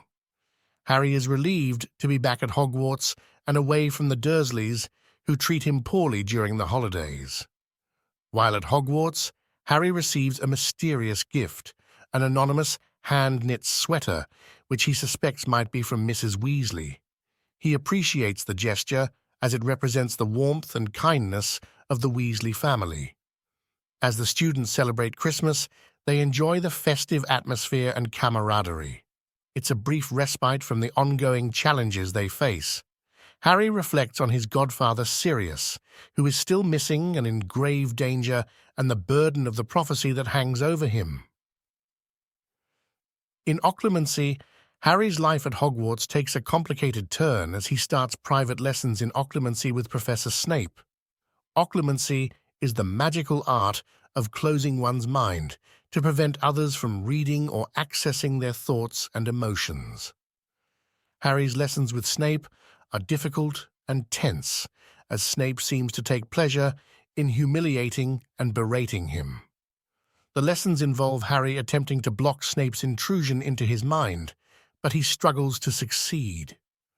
As Harry delves into Snape's thoughts during one lesson, he accidentally glimpses a memory of his father, James Potter, bullying Snape during their school years. This revelation shakes Harry, as he had always viewed his father as a hero. In The Beetle at Bay, Rita Skeeter, the sensationalist journalist who previously wrote a scathing article about Hagrid in the Daily Prophet, resurfaces. She has been banned from writing for the newspaper due to her history of libelous stories. However, Rita has not given up on her career as a writer.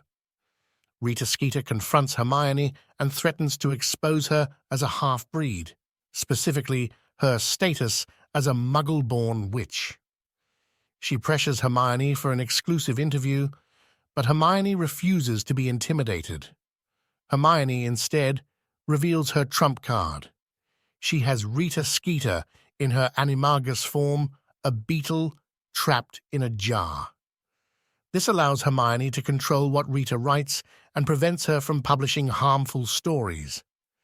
In Seen and Unforeseen, the Hogwarts students prepare for their upcoming Ordinary Wizarding level, OWL, exams. The pressure to perform well is high, as the results will determine their future careers in the Wizarding World. Harry is also preoccupied with his mounting concern for Sirius, who is still missing. He receives another disturbing vision through Voldemort's eyes, showing Sirius in great pain at the Department of Mysteries. Harry is determined to save him. As the exams approach, the atmosphere at Hogwarts becomes increasingly tense. The students must balance their studies with the ongoing threat of Voldemort and his followers.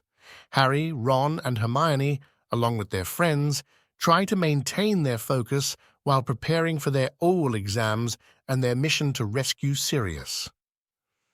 In The Centaur and the Sneak, tensions at Hogwarts continue to rise as Umbridge becomes increasingly authoritarian. She imposes more oppressive rules, and her methods of punishment, including the use of the Inquisitorial Squad, make her even more unpopular among the students. During a divination lesson, Umbridge attempts to fire Professor Trelawney, leading to a heated confrontation between Trelawney, Umbridge, and Professor McGonagall. McGonagall's fierce defense of Trelawney demonstrates the loyalty and camaraderie among the Hogwarts staff. Meanwhile, Hermione devises a plan to expose Umbridge's true nature. She leads Umbridge into the Forbidden Forest under the pretense of showing her a secret weapon that Dumbledore's army possesses. However, the weapon turns out to be a ruse, and Hermione leaves Umbridge deep in the forest where she encounters the hostile centaurs. In Sneak, Umbridge returns from the Forbidden Forest deeply shaken and traumatized after her encounter with the centaurs. She refuses to speak about the incident, but is visibly disturbed. Meanwhile, Harry's concern for Sirius continues to grow. He believes that Voldemort has been planting false visions in his mind to lure him to the Department of Mysteries, where he suspects Sirius is being held captive. Harry confides in Luna Lovegood about the situation, and she suggests that he should use the Thestrals, magical winged horses visible only to those who have witnessed death, to fly to the Ministry of Magic. Luna has seen the Thestrals and can guide Harry. With Luna's help, Harry, Ron, Hermione, Ginny, Neville, and Luna sneak out of Hogwarts on Thestrals and head to London to rescue Sirius. They know that the clock is ticking, as they suspect Voldemort's trap is closing in on them. In Career's advice, Harry and his friends, who are on their way to the Ministry of Magic to rescue Sirius, encounter Professor Dumbledore near his office. Dumbledore expresses his trust in Harry and instructs him to stay loyal to his friends. When they reach the Ministry, they are shocked to find it eerily empty. They suspect that Voldemort has lured them into a trap. Nevertheless, they press on, determined to save Sirius. As they reach the Department of Mysteries, they discover a circular room filled with thousands of prophecy orbs, one of which has Harry's name on it. It becomes clear that Voldemort wants a specific prophecy related to him and Harry, and this is why he has lured Harry to the Ministry. The Death Eaters, including Lucius Malfoy and Bellatrix Lestrange, suddenly appear, and a battle ensues. Harry and his friends fight valiantly, but they are outnumbered. In Grawp, the chapter begins with a tense standoff between Harry and his friends and the Death Eaters in the Department of Mysteries. As the battle rages on, a group of giant spiders called acromantulas, led by Aragog's son, arrive to assist Hagrid's half-brother, Grawp. Grawp is a giant, and Hagrid had brought him to the Forbidden Forest in an attempt to civilize him. However, Grawp remains uncontrollable and dangerous. The chaos caused by the acromantulas and Grawp's appearance creates a diversion, allowing Harry and his friends to escape from the Death Eaters and the Prophecy Room. During their escape, they are chased through the Ministry by Death Eaters on flying broomsticks. The chapter ends with an epic showdown in the atrium of the Ministry of Magic, where members of the Order of the Phoenix, including Sirius, Remus Lupin, and others, arrive to confront the Death Eaters. In OWLs, the chapter opens with a sense of chaos in the aftermath of the battle at the Ministry of Magic. Several members of the Order of the Phoenix, including Sirius, have been injured. The students are sent back to Hogwarts, and the mood is somber.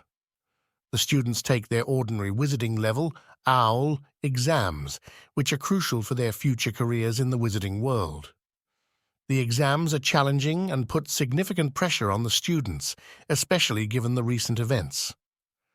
Harry and his friends perform admirably in their exams, despite the stress and turmoil they've experienced throughout the year. Hermione, in particular, excels in all her subjects. In the midst of the exams, Harry learns that Professor Umbridge has been sacked from Hogwarts, which is met with jubilation from the students and staff. Dumbledore returns to the school, and the sense of hope is restored. In Out of the Fire, the students return to Hogwarts after completing their OWL exams. The atmosphere at the school is much more relaxed now that Umbridge is gone. However, Harry still carries the burden of the prophecy and his desire to rescue Sirius. Dumbledore meets with Harry and reveals some crucial information. He explains that the prophecy foretells that either Harry or Voldemort must die at the hands of the other, as neither can live while the other survives. This revelation weighs heavily on Harry and further fuels his determination to confront Voldemort. The Order of the Phoenix has been working tirelessly to locate Sirius, but their efforts have been in vain. Harry is frustrated and impatient, wanting to take action himself. He convinces Ron, Hermione, Ginny, Luna, and Neville to join him on a mission to the Ministry of Magic to rescue Sirius, as they believe he is still alive. In Fight and Flight, Harry and his friends arrive at the Ministry of Magic, but they encounter several challenges as they try to navigate the vast and complex building. They use the invisibility cloak and their wits to avoid being caught. While searching for the Department of Mysteries, they enter a room filled with mysterious floating orbs, similar to the one with Harry's name on it. They are confronted by a group of Death Eaters led by Lucius Malfoy. A fierce battle ensues as the Death Eaters attempt to capture Harry. During the battle, several members of the Order of the Phoenix, including Sirius, arrive to assist Harry and his friends. However, the situation takes a tragic turn when Bellatrix Lestrange hits Sirius with a spell, sending him through a mysterious archway, the Veil of Death, in the room. Sirius falls into the archway and disappears, presumed dead. The loss of Sirius is a devastating blow to Harry, and he is overcome with grief and anger. The battle concludes with the arrival of the Ministry of Magic's authorities, who arrest the Death Eaters but are skeptical of Harry's claims. In the Department of Mysteries, Harry is overcome with grief and anger over the loss of Sirius. Dumbledore arrives at the Ministry of Magic and takes Harry back to Hogwarts, where he explains the significance of the Veil of Death and why Sirius couldn't be saved. Dumbledore also reveals the truth about the prophecy. Voldemort believes that Harry is the one with the power to vanquish him, and this is why he targeted Harry as a baby. However, the prophecy also mentions that neither can live while the other survives. In other words, either Harry or Voldemort must die at the hands of the other. Harry is tormented by this revelation and the loss of Sirius. He feels a strong desire to confront Voldemort and end the threat once and for all. Dumbledore reassures Harry that he is not alone and that they will face Voldemort together. The chapter ends with the students returning to Hogwarts and Harry realizing that he is not powerless but has the support and guidance of Dumbledore and his friends to face the challenges that lie ahead. In Beyond the Veil, the aftermath of the battle at the Ministry of Magic leaves Harry and his friends deeply affected by the loss of Sirius Black. They mourn his death and struggle to come to terms with the reality that they will never see him again. Back at Hogwarts, Harry feels isolated and tormented by the prophecy and his perceived failure to save Sirius. He believes that he is the reason for Sirius's death and is racked with guilt. Professor Dumbledore meets with Harry to provide guidance and support. He reassures Harry that he is not responsible for Sirius's death and that there is still hope. Dumbledore emphasizes the importance of love and the choices people make in life. As the school year comes to a close, Dumbledore shares important information with Harry about the connection between him and Voldemort, known as the Connection. He tells Harry that he must return to his aunt and uncle's house in the summer, but he will be accompanied by members of the Order of the Phoenix for protection. In The Only One He Ever Feared, the climactic battle between Harry and Voldemort finally takes place. Dumbledore and Harry return to Hogwarts, where they find the school in disarray. The Death Eaters have infiltrated the castle. Dumbledore goes to the Ministry of Magic to retrieve an important object, while Harry remains behind to face Voldemort. The two wizards engage in a fierce and dramatic duel within the atrium of Hogwarts. During the duel, Voldemort possesses Harry briefly, intending to use him to force Dumbledore to surrender. However, Harry's inner strength, love, and courage prevent Voldemort from fully controlling him. Dumbledore returns with the object and saves Harry from Voldemort's clutches. The duel reaches its climax with a powerful explosion of light and fire, and Voldemort is forced to flee. In The Lost Prophecy, after the intense duel between Harry and Voldemort, the Ministry of Magic arrives at Hogwarts to deal with the Death Eaters and their infiltration. The battle has left the castle in a state of chaos. Dumbledore provides Harry with crucial information about the prophecy. He reveals that the prophecy was made by Professor Trelawney and overheard by Severus Snape. The prophecy states that either Harry or Voldemort must die at the hands of the other, and neither can live while the other survives. Dumbledore explains that the prophecy does not determine one's destiny, but rather the choices they make. Harry's willingness to sacrifice himself for the greater good is what gives him power over Voldemort. The news of Voldemort's defeat and the Death Eaters' retreat brings relief to the Wizarding World. Harry reunites with his friends, who offer their support and friendship. The chapter ends with Harry coming to terms with the losses he has suffered and understanding the significance of his mission. He knows that the battle against Voldemort is not over, but he is determined to face the challenges ahead. In the epilogue titled "The Second War Begins" in Harry Potter and the Order of the Phoenix, Harry and his friends are seen boarding the Hogwarts Express to return home. They discuss their plans for the summer and the challenges ahead. It's a moment of respite before the impending Second Wizarding War. This brief section hints at the friendships that remain strong and the uncertainties of the future.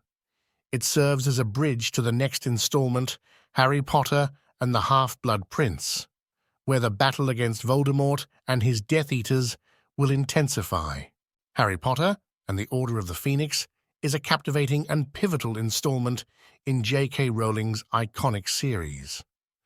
In this book, readers witness the maturation of Harry Potter as he navigates the turbulent waters of adolescence while facing the looming threat of Voldemort's return. Set against the backdrop of Hogwarts' School of Witchcraft and Wizardry, the story delves into themes of rebellion, loss, and the fight against injustice. The introduction of the secret society known as the Order of the Phoenix adds depth to the Wizarding World's struggle against the dark forces. Rowling's intricate plot, coupled with darker and more mature themes, makes this book a turning point in the series. It showcases the growth of the beloved characters and sets the stage for the climactic battles to come.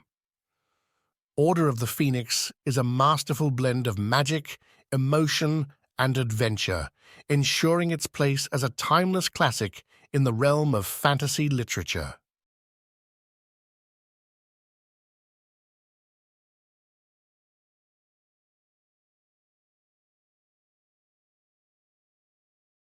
In Chapter 1 of Harry Potter and the Half-Blood Prince, titled The Other Minister, we are introduced to the Muggle Prime Minister of Britain, who receives a visit from Cornelius Fudge, the former Minister of Magic. Fudge informs the Prime Minister about the return of Lord Voldemort and the increasing threat to both the Wizarding and Muggle worlds. This chapter sets the tone for the growing darkness and danger in the Wizarding world and the challenges that lie ahead for Harry and his friends. It also highlights the ongoing struggle to keep the Wizarding world's secrets hidden from Muggles. In Chapter 2, we join Severus Snape at his home, Spinner's End. Bellatrix Lestrange and Narcissa Malfoy visit him, seeking his help with a dangerous task. Snape makes an unbreakable vow to protect and assist Draco Malfoy in a mission assigned by Lord Voldemort. This chapter deepens the intrigue surrounding Snape's loyalties and the growing tension within the Death Eater ranks. It also underscores the high stakes and moral complexities that will play a significant role in the events of the book. We find Harry at the Burrow, the Weasley family's home, in Chapter 3. He is eagerly anticipating his upcoming 6th year at Hogwarts and his desire to become an Auror. Harry, Ron, and Hermione also discuss Professor Slughorn, the new potions teacher, and his tendency to invite students with promising abilities to join his Slug Club. We witness Harry's first potions class of the year with the new teacher, Professor Slughorn, in Chapter 4. Slughorn has a reputation for favoring students with exceptional magical abilities and invites Harry to join his exclusive Slug Club. During the class, Harry excels and wins a vial of Felix Felicis, a potion that grants good luck for a limited time. In Chapter 5, Harry spends an evening at the Burrow, the Weasley family's home. He observes the blossoming romantic relationships within the household, particularly the growing affection between Ron and Hermione. Meanwhile, Ginny Weasley has begun dating Dean Thomas, which stirs a mix of emotions in Harry. The chapter provides a light-hearted and humorous interlude amidst the growing darkness of the Wizarding World.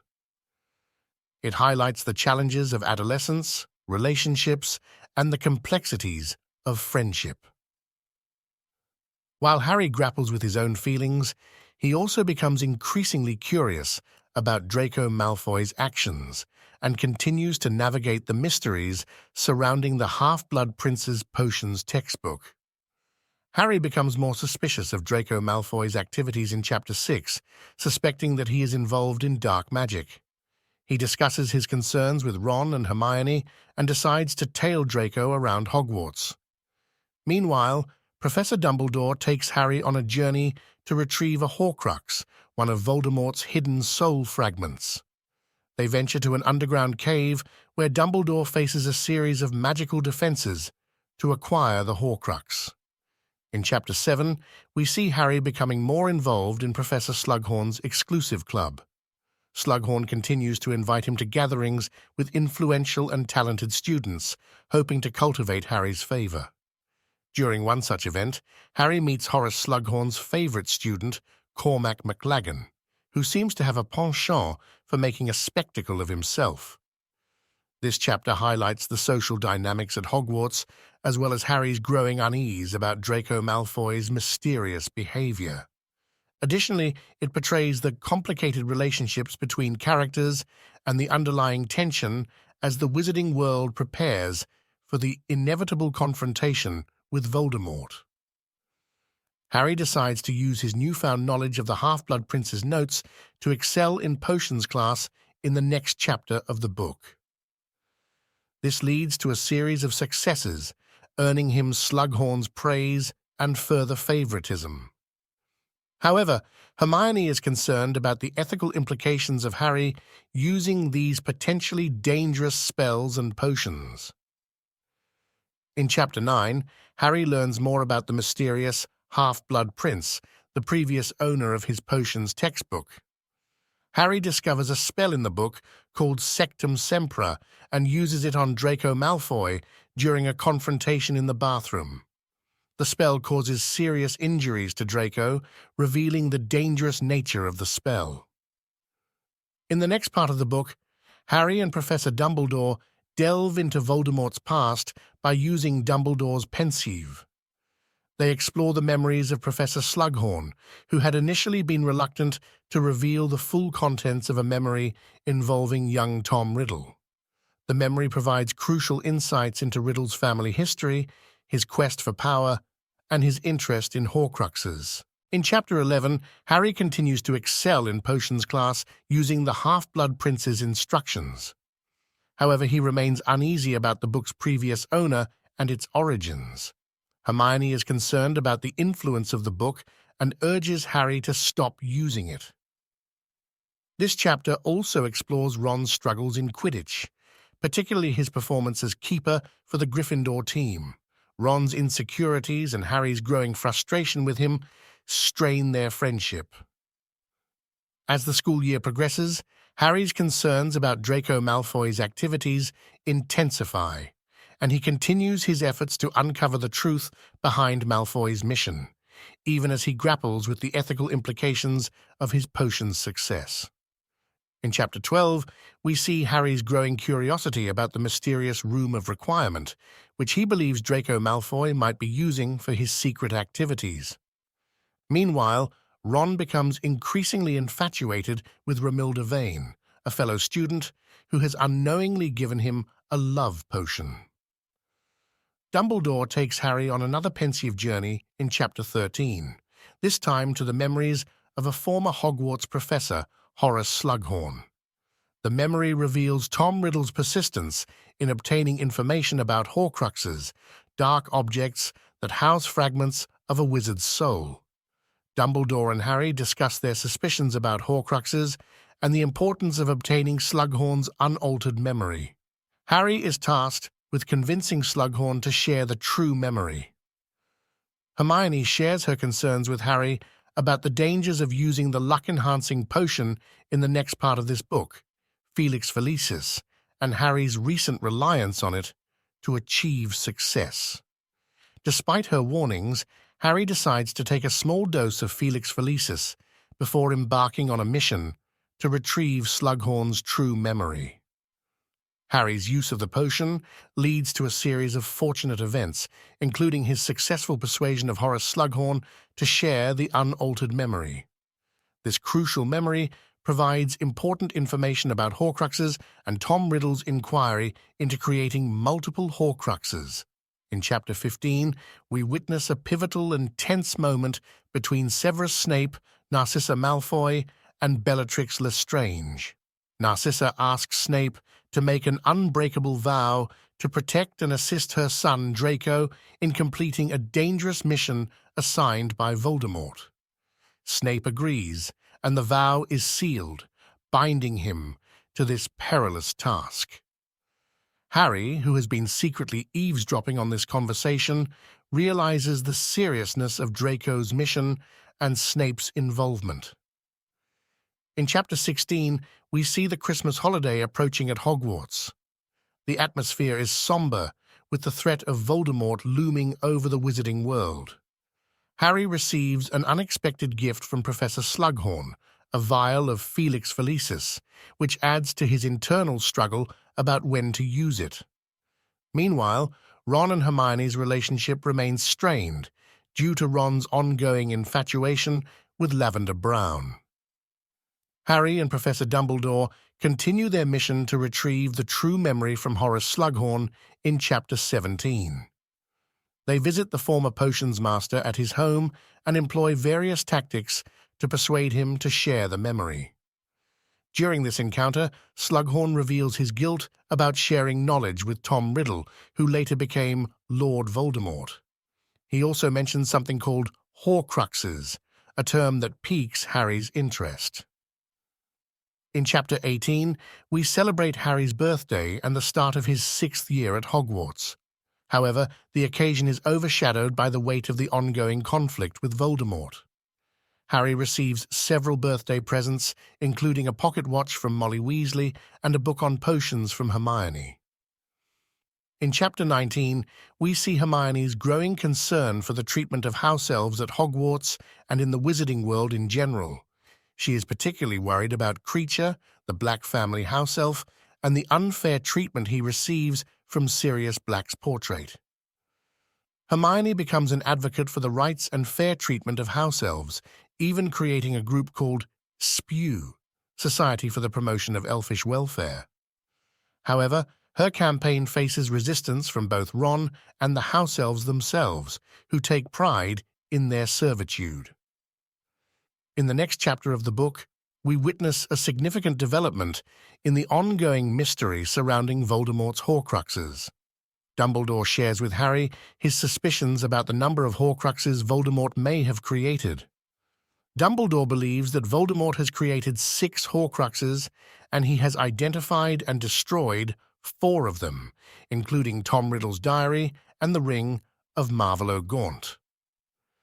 This leaves 2 unknown Horcruxes that must be located and destroyed to weaken Voldemort. In Chapter 21, Harry is determined to learn more about Voldemort's Horcruxes and decides to confront Professor Dumbledore about the elusive Horcrux hidden at Hogwarts. Dumbledore agrees to tell Harry more about Horcruxes and promises to reveal the secret of the final Horcrux, but only if they are successful in retrieving Slughorn's memory. Harry's relentless pursuit of the truth demonstrates his growing maturity and sense of responsibility in the fight against Voldemort. This chapter underscores the importance of knowledge and the ongoing battle to uncover and destroy the Dark Lord's Horcruxes.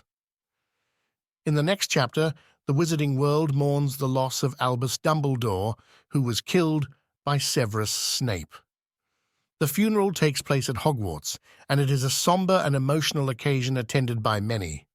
Harry, deeply affected by Dumbledore's death, confides in Ginny Weasley about the Horcruxes and his mission to destroy them. He vows to continue Dumbledore's work and find and destroy the remaining Horcruxes to weaken Voldemort. In Chapter 23, Harry, Ron, and Hermione return to the Burrow after Dumbledore's funeral. There, they are joined by Bill Weasley and the Goblin Griphook to discuss the possibility of breaking into Gringotts Bank to retrieve another Horcrux they believe is hidden there. The trio, along with Griphook, begins planning their dangerous mission to infiltrate Gringotts. They are determined to continue Dumbledore's work in locating and destroying the Horcruxes. In Chapter 24, Harry discovers that the mysterious spell Sectum Sempra is a dangerous and deadly curse after using it against Draco Malfoy in a fit of anger. Draco is seriously injured, and Snape arrives to tend to his wounds. Snape learns about the Half-Blood Prince's potion book, which Harry had been using, and confiscates it. Harry realizes the potential danger of the book's spells, and that he needs to be more cautious. In Chapter 25, Harry decides to venture into the Pensieve, using one of Dumbledore's memories to learn more about Voldemort's Horcruxes. The memory takes him to various points in Voldemort's life, from his troubled childhood as Tom Riddle to his transformation into the Dark Lord. Harry witnesses crucial moments in Voldemort's past, including his conversations with Dumbledore, his creation of Horcruxes, and his quest for immortality. He learns that Voldemort had unwittingly made Harry a Horcrux when he attempted to kill him as a baby, explaining the unique connection between them. In Chapter 26 of Harry Potter and the Half-Blood Prince, titled The Phoenix Lament, Harry and his friends return to Hogwarts, where they are met with a grim atmosphere. The castle is under the control of the Death Eaters, and Severus Snape has become the headmaster. Harry reveals his determination to find and destroy the remaining Horcruxes, despite the challenges ahead. He and his friends form a plan to retrieve another Horcrux from Bellatrix Lestrange's vault at Gringotts Bank. In Chapter 27, the tension and danger escalate. Dumbledore has left Hogwarts with Harry to retrieve a Horcrux, leaving the school vulnerable. As they return to the Astronomy Tower, they are ambushed by Death Eaters. Draco Malfoy, under pressure from Voldemort, is tasked with killing Dumbledore, but hesitates when the moment arrives. Snape arrives and ultimately kills Dumbledore, seemingly betraying his former mentor. This shocking and tragic chapter marks the death of Albus Dumbledore, leaving Harry and the Wizarding World in a state of despair and uncertainty. The story takes a dark turn as Voldemort's power continues to grow, and the Horcrux hunt becomes even more urgent. In Chapter 28, chaos and confusion reign at Hogwarts following Dumbledore's death. The Death Eaters have taken control of the school, and Harry, Ron, and Hermione narrowly escape capture by using Polyjuice Potion to disguise themselves as fellow students.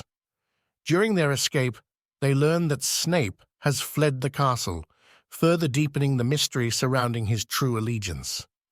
The trio is left with a sense of desperation and uncertainty as they contemplate their next steps in the fight against Voldemort. The trio continues their quest to destroy the remaining Horcruxes and weaken Voldemort in Chapter 29. They believe that one of the Horcruxes is Rowena Ravenclaw's lost diadem, which they suspect is hidden at Hogwarts.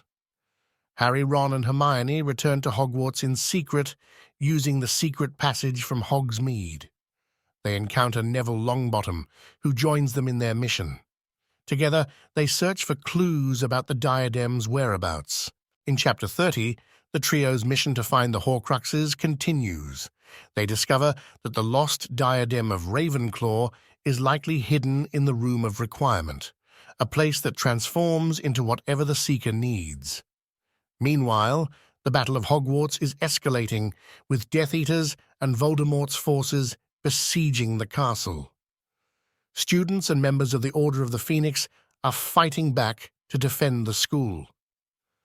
Harry confronts Snape, demanding to know the truth about his loyalty and actions.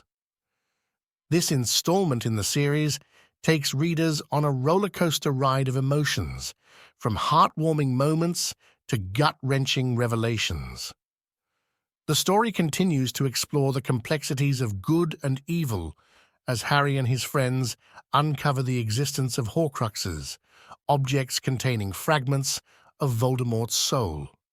These Horcruxes are central to Voldemort's immortality, and Harry's quest to destroy them drives the narrative. Throughout the book, we see the characters grow and evolve, facing challenges that test their strengths and convictions. Harry's relationship with Dumbledore deepens as he learns about Voldemort's past and the origins of Horcruxes.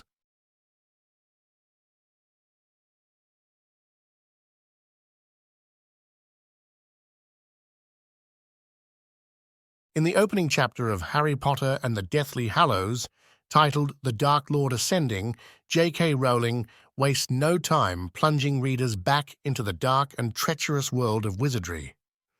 This chapter sets the tone for the epic conclusion to the Harry Potter series. We find Severus Snape, one of the most enigmatic characters in the series, meeting with Death Eaters at Malfoy Manor. Rowling masterfully builds tension as we witness Snape's apparent loyalty to Voldemort. The uncertainty surrounding Snape's true allegiance adds an element of intrigue that will grip readers throughout the book. The chapter also introduces us to the cruel and sadistic character Bellatrix Lestrange, whose loyalty to Voldemort knows no bounds. Her chilling presence and actions serve as a reminder of the dangers that lie ahead for Harry and his allies. As the Death Eaters gather, we are left with a foreboding sense of dread, knowing that Voldemort's power and influence have reached their peak. The stage is set for an epic battle between good and evil, and the fate of the Wizarding World hangs in the balance. With her impeccable storytelling and intricate character development, Rowling captivates readers from the very first page, ensuring that Harry Potter and the Deathly Hallows will be a breathtaking and emotionally charged conclusion to the beloved series. In the second chapter, J.K. Rowling continues to explore the aftermath of the events in the Wizarding World. The chapter opens with the somber tone of a Muggle news report on the disappearances and disasters caused by Death Eaters. We witness the isolation and paranoia that now grips the wizarding community. Harry, Ron, and Hermione are forced into hiding with no contact with their loved ones as they hunt for Horcruxes to destroy Voldemort. The trio's dedication to their mission and their unwavering friendship are at the forefront of this chapter. The death of Albus Dumbledore, one of the most pivotal moments in the series, continues to cast a long shadow over the story. Harry, in particular, is haunted by the loss of his mentor and protector. Rowling skillfully balances the dark and heavy themes of loss and sacrifice with moments of levity. The trio's infiltration of the Ministry of Magic, disguised under Polyjuice Potion, provides a much-needed dose of humor and adventure.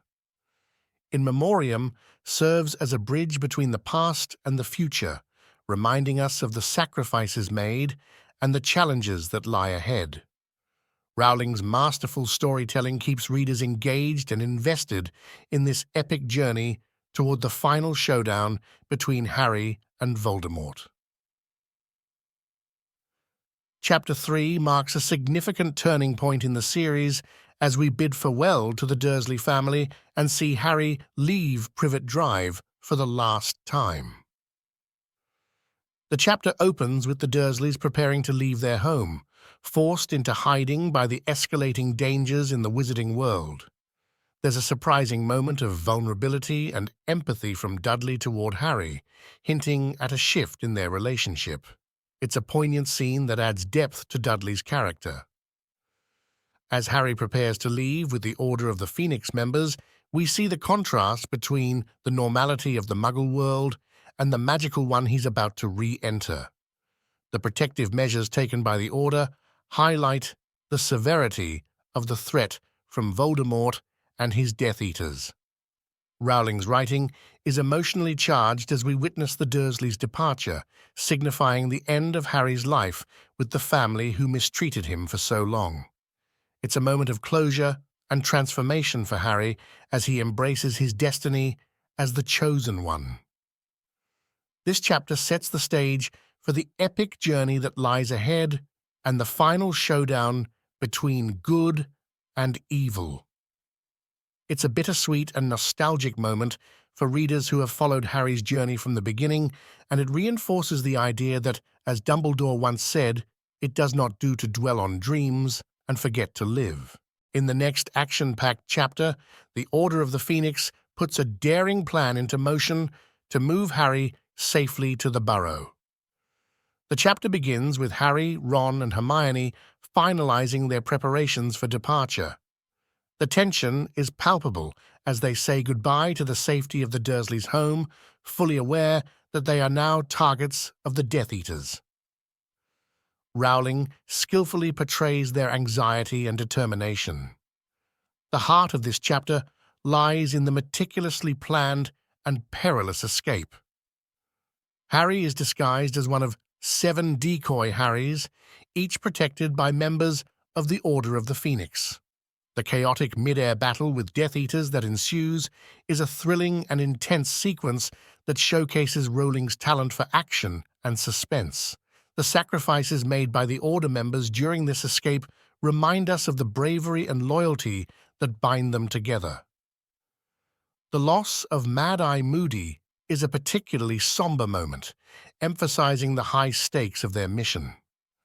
The Seven Potters is a rollercoaster ride of danger and excitement, setting the tone for the perilous journey Harry and his friends will undertake in their quest to destroy Horcruxes and defeat Voldemort.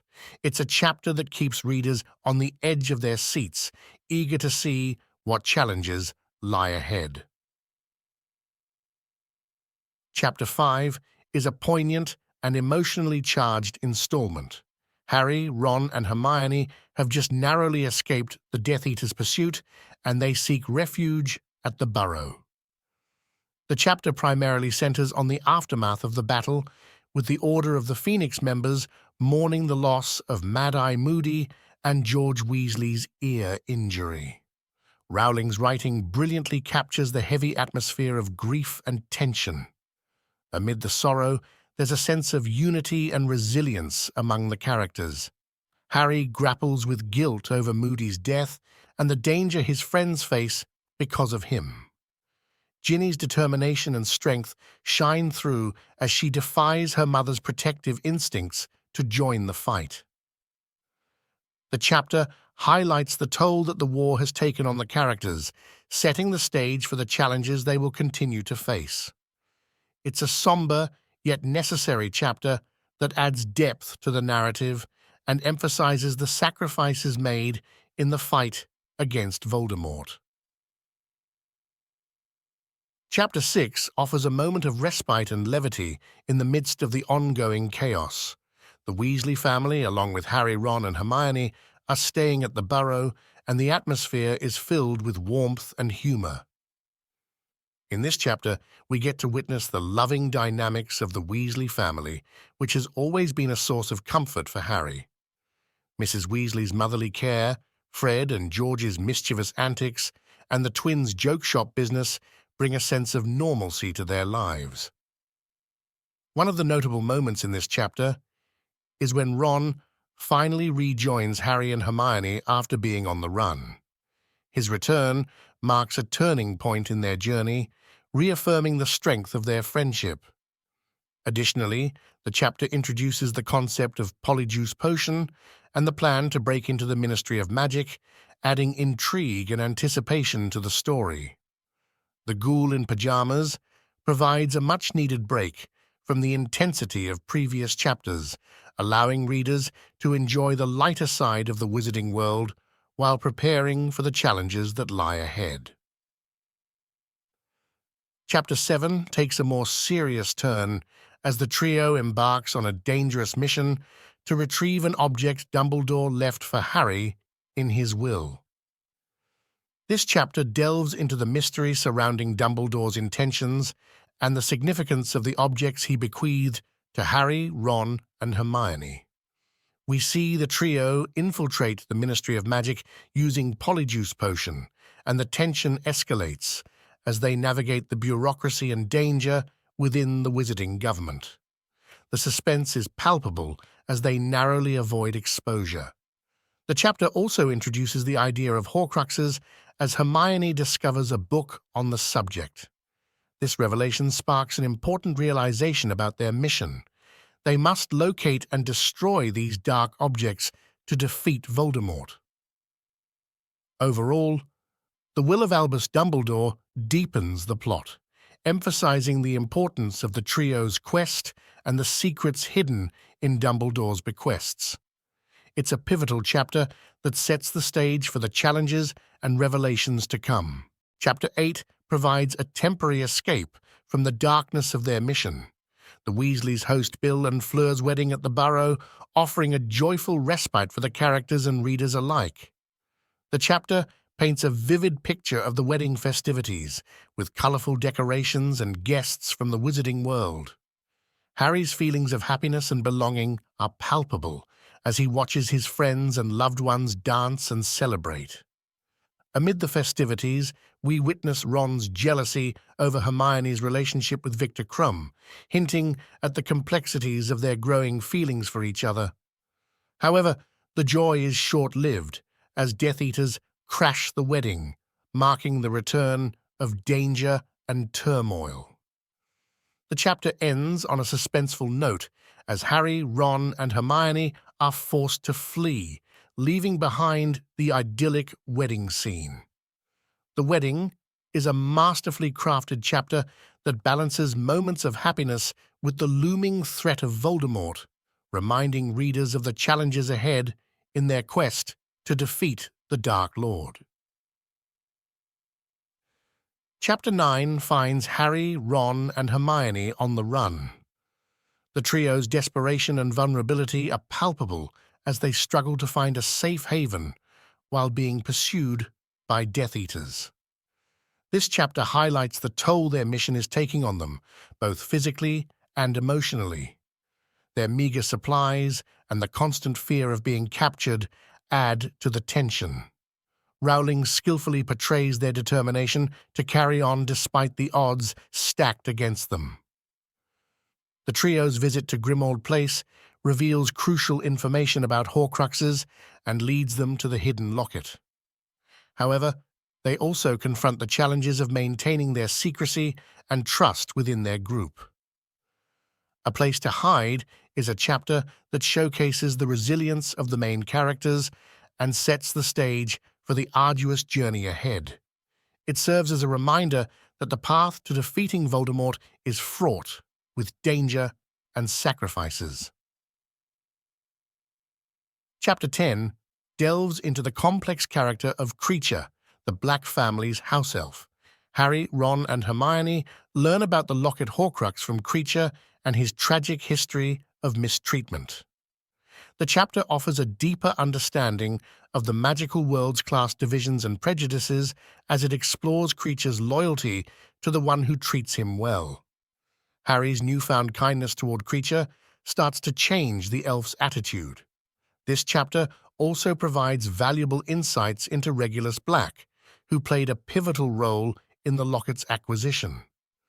His selfless act and tragic fate add depth to the story's exploration of family and sacrifice. As Harry, Ron, and Hermione set off to retrieve the locket, Kreacher's tale underscores the importance of empathy and compassion, even in the darkest of times. It's a chapter that humanizes a character often overlooked, adding layers to the narrative's moral complexity. Chapter 11 finds our heroes in a precarious situation. After learning the location of the Horcrux locket, they must infiltrate the Ministry of Magic to retrieve it, a task made even more challenging by the Death Eater's control. The trio's efforts to maintain their disguises and navigate the oppressive atmosphere of the Ministry add a layer of suspense. The chapter showcases their resourcefulness as they cleverly bypass security measures. Amid the tension, we witness the first hints of a romantic connection between Ron and Hermione, as their close quarters and shared danger intensify their feelings for each other. The Bribe serves as a pivotal chapter that highlights the risks and sacrifices our protagonists must endure in their quest to vanquish Voldemort. It sets the stage for further challenges and revelations in their mission. Chapter 12 delves into the harrowing world of the Ministry of Magic under Voldemort's regime. The trio's mission to retrieve the Horcrux locket leads them to the Department of Mysteries, where they witness disturbing displays of Muggle persecution and discrimination against Muggle-born wizards. This chapter underscores the dark consequences of unchecked power and prejudice. The oppressive atmosphere in the Ministry symbolizes the suffocation of freedom and the rise of authoritarianism. The trio's infiltration and subsequent escape provide intense action and suspense.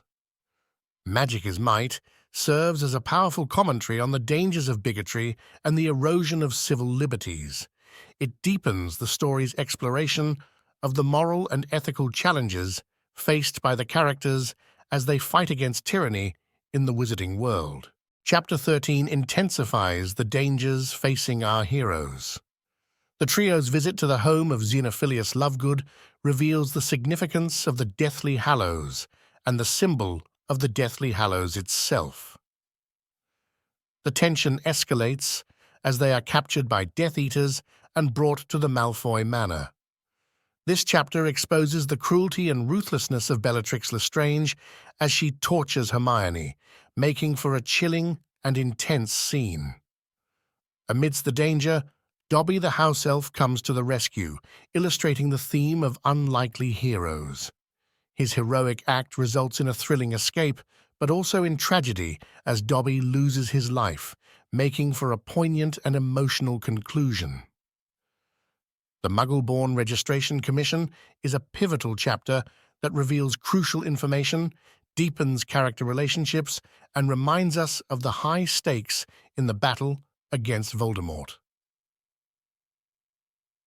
Chapter 14 focuses on the aftermath of the trio's escape from Malfoy Manor. The emotional weight of Dobby's death lingers as they bury him in the garden, symbolizing the sacrifices made in their fight against Voldemort. The chapter explores the complex dynamic between Griphook, the Goblin, and the trio as they plan to break into Gringotts Bank to retrieve another Horcrux. It highlights the distrust and tension between wizards and magical creatures. As the trio successfully infiltrates the bank, the tension and excitement rise, setting the stage for a thrilling heist that will play a crucial role in their mission. The Thief is a chapter that combines moments of mourning with high-stakes action, demonstrating the resilience of our protagonists and their unwavering commitment to defeating Voldemort. Chapter 15 continues the thrilling heist at Gringotts Bank. The trio, along with Griphook, navigates the treacherous underground vaults to reach Bellatrix Lestrange's vault, where they believe another Horcrux is hidden.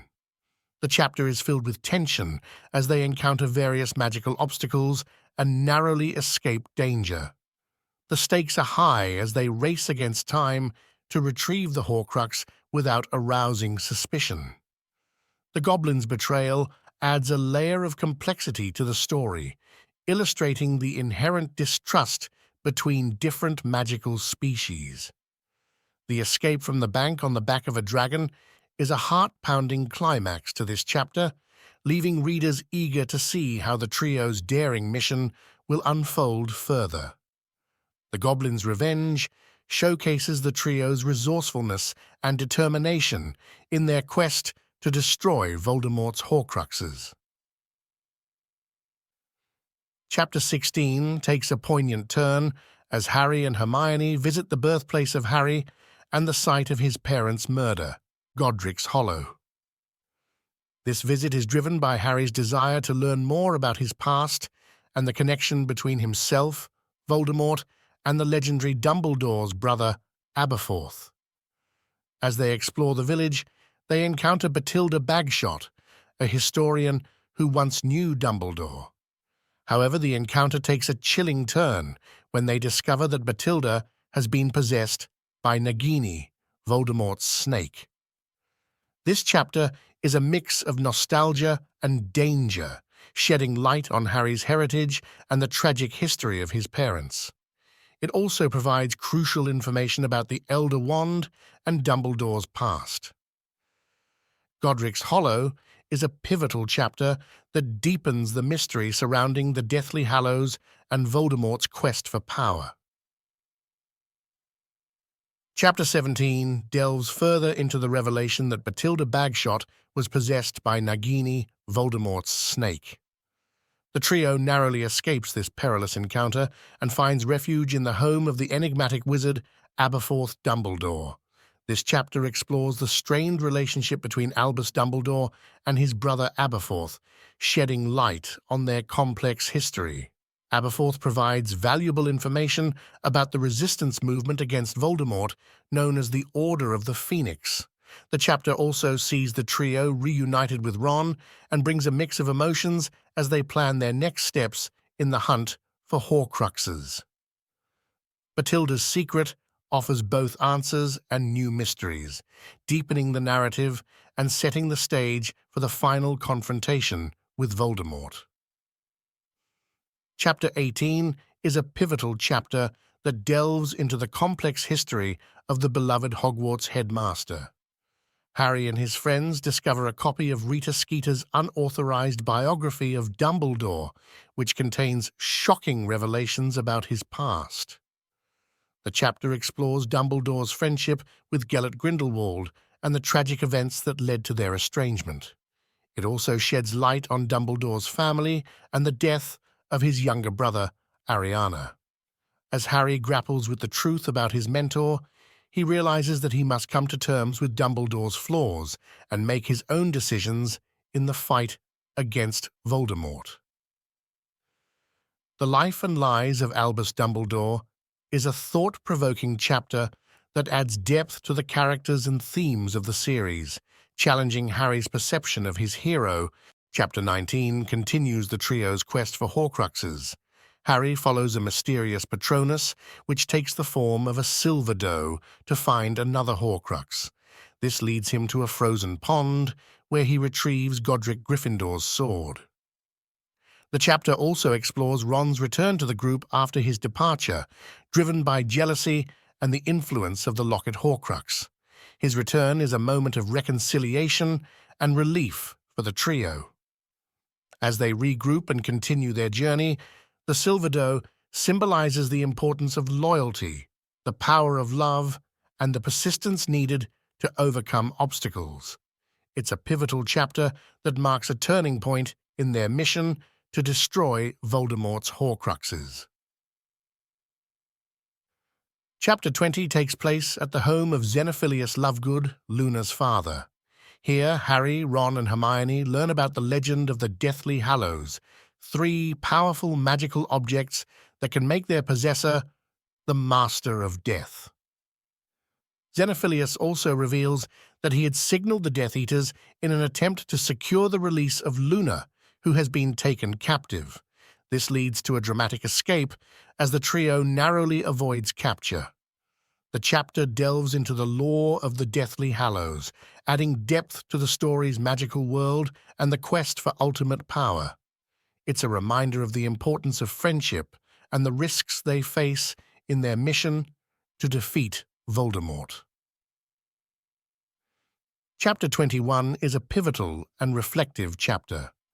The trio learns the legend of the Deathly Hallows from Xenophilius Lovegood, which provides crucial insight into their quest. This chapter features a beautifully animated sequence as Xenophilius narrates the story of the 3 brothers who received gifts from Death himself. These gifts included the Elder Wand, the Resurrection Stone, and the Invisibility Cloak, all of which are believed to be the Deathly Hallows. The legend of the Hallows deepens the trio's understanding of their mission and Voldemort's quest for power. It also adds a layer of symbolism and significance to the story, emphasizing the themes of mortality and the choices one makes in the face of death. The tale of the 3 brothers is a captivating and thought-provoking chapter that resonates throughout the remainder of the book. Chapter 22, titled The Deathly Hallows, sees Harry, Ron, and Hermione escaping from Xenophilius Lovegood's house and seeking refuge in the forest. Their situation becomes increasingly dire as they are pursued by Death Eaters, and Harry decides to willingly surrender himself to Voldemort to protect his friends. This chapter is filled with tension and a sense of impending doom. Harry's decision to sacrifice himself for the greater good is a defining moment in the series. As he departs from his friends, he uses the Resurrection Stone to see his loved ones one last time, offering a poignant and emotional farewell. The Deathly Hallows marks a turning point in the story as Harry confronts his destiny and the ultimate showdown with Voldemort looms ever closer. Chapter 23 takes a dark turn as the trio is captured and taken to the home of the Malfoy family. Here, they are imprisoned, and Bellatrix Lestrange tortures Hermione to reveal the whereabouts of Gryffindor's sword. Dobby, the house elf, arrives with help in a daring rescue mission. This chapter is both harrowing and heroic, showcasing the strength of friendship and the sacrifices made to protect loved ones. Dobby's brave act saves the trio, but results in his tragic death, making this chapter a poignant and emotional moment in the series. It serves as a reminder of the high stakes in the battle against Voldemort and the unwavering loyalty of Harry's friends and allies. Chapter 24 sees Harry, Ron, Hermione, and Griphook, the goblin, journeying to the village of Shell Cottage. Here, they hope to learn more about the Deathly Hallows and destroy another Horcrux. Ollivander, the Wandmaker, provides valuable information about wand lore, including the Elder Wand's history. He confirms that Harry is the true master of the Elder Wand, which Voldemort believes he possesses. This chapter deepens the lore surrounding wands and the Deathly Hallows, setting the stage for the final confrontations. The trio's determination to end Voldemort's reign and their growing understanding of the magical world's intricacies drive the narrative forward. The Wandmaker is a crucial chapter that underscores the importance of knowledge and strategy in their quest to defeat the Dark Lord. Chapter 25 focuses on the trio's stay at Shell Cottage and their preparations for the final battle. Here, they mourn the loss of Dobby, who was buried in the garden. Bill and Fleur's kindness and hospitality provide a respite from their dangerous journey. The group is joined by other familiar faces, including Luna Lovegood, Ollivander, and Griphook, forming an unlikely alliance against Voldemort. Amid the mourning and uncertainty, there are moments of hope and bonding. The trio, along with their newfound allies, is united by a common purpose: to destroy the remaining Horcruxes and stop Voldemort's reign of terror. Shell Cottage is a chapter of reflection and resilience, emphasizing the importance of solidarity and the sacrifices made for the greater good. Chapter 26 is a thrilling and high-stakes adventure. Harry, Ron, Hermione, and Griphook infiltrate Gringotts' wizarding bank to steal another Horcrux, Helga Hufflepuff's cup. Disguised by Polyjuice Potion, they navigate the treacherous depths of the bank, facing the formidable security measures, including a fierce dragon guarding the vaults. Their escape on the dragon's back is a heart-pounding moment. This chapter showcases the characters' bravery, resourcefulness, and their unwavering commitment to their mission. The successful theft of the Horcrux brings them one step closer to defeating Voldemort. Gringotts is a pivotal chapter that combines action, suspense, and the continued exploration of the magical world's intricacies as they inch closer to the ultimate showdown. Chapter 27 focuses on the trio's quest to find and destroy the last Horcrux, which they believe is hidden at Hogwarts. Harry's connection with Voldemort provides a clue about its location. They return to the castle, facing the terrifying sight of Voldemort's regime, with Snape as headmaster. Harry's reunion with Neville Longbottom and Luna Lovegood sparks hope and rebellion among the students. This chapter marks a turning point as Harry learns the truth about Snape's past and his complex motivations. It deepens the mystery surrounding the final Horcrux and sets the stage for the climactic battle at Hogwarts. The final hiding place is a chapter of revelations and rekindled hope as the trio and their allies prepare for the impending showdown with Voldemort's forces. Chapter 28 continues to build the tension as Harry, Ron, and Hermione search for the final Horcrux within Hogwarts. They believe it may be Rowena Ravenclaw's lost diadem, hidden by Voldemort in the Room of Requirement. In their pursuit, they encounter the Grey Lady, Helena Ravenclaw, who reveals the diadem's history and location. However, they also face a significant setback when Draco Malfoy, Crabbe, and Goyle attack them in the Room of Requirement, resulting in a destructive fire. This chapter is a mix of discovery and danger, pushing the trio's determination to its limits. The revelation of the Horcrux's identity brings them closer to their goal, but the perilous situation underscores the risks they face within Hogwarts itself. The Missing Mirror is a crucial chapter as the pieces of the puzzle fall into place, setting the stage for the ultimate confrontation with Voldemort. Chapter 29 sees Harry, Ron, and Hermione returning to the Room of Requirement to retrieve the lost diadem, which they now know is a Horcrux. Alongside this, they encounter an agonized Draco Malfoy, who is reluctant to join Voldemort and helps them unintentionally. In their escape from the Fiendfire unleashed by Crabbe, the Room of Requirement is destroyed, and the Horcrux is destroyed along with it. Their narrow escape from the deadly fire showcases their resourcefulness and determination. This chapter serves as a turning point, marking the destruction of the penultimate Horcrux and leaving only one more to be vanquished. It also hints at the possibility of redemption for characters like Draco Malfoy adding depth to the story's moral complexities. Chapter 30 delves into the tumultuous events at Hogwarts. As Voldemort seeks the Elder Wand, he grows suspicious of Severus Snape's true allegiance. Harry and his allies learn of Snape's true loyalties through his memories, thanks to Snape's Pensieve. These memories reveal Snape's enduring love for Lily Potter and his commitment to protecting Harry. This chapter culminates in Voldemort ordering Nagini to kill Snape, believing it will make him the true master of the Elder Wand. Snape's death is a poignant moment, highlighting his complex character and sacrifices. Harry retrieves the crucial memories that will guide him in the final battle. The sacking of Severus Snape is a chapter of revelation and sorrow, setting the stage for the ultimate showdown between Harry and Voldemort. Chapter 31 is the climactic showdown between the forces of good and evil at Hogwarts School of Witchcraft and Wizardry.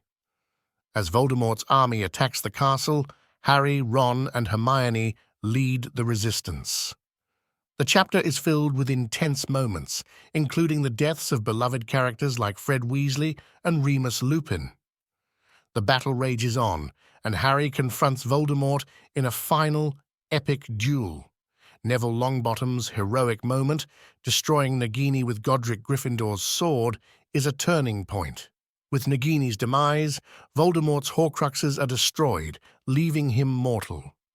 This chapter is a culmination of years of storytelling, with the fate of the Wizarding World hanging in the balance. It showcases bravery, sacrifice, and the power of unity in the face of darkness. Chapter 32 concludes the epic battle at Hogwarts. Harry, with the help of the Resurrection Stone, has a final conversation with loved ones who have passed away. Voldemort's downfall is sealed when the Elder Wand refuses to harm its true master, recognizing Harry as the rightful owner. This symbolic gesture solidifies Harry's victory over Voldemort. The chapter also touches on the aftermath of the battle as the Wizarding World begins to rebuild. Harry decides to return the Elder Wand to Dumbledore's tomb, renouncing its power. The Elder Wand is a chapter of resolution, with the defeat of Voldemort and the restoration of peace. It emphasizes the importance of choices and the rejection of power for the greater good. Chapter 33 is a profound exploration of Severus Snape's complex past. Using Snape's memories, Harry learns about Snape's unrequited love for Lily Potter, his recruitment as a double agent by Dumbledore, and his sacrifices to protect Harry. This chapter provides a deep understanding of Snape's character and motivations.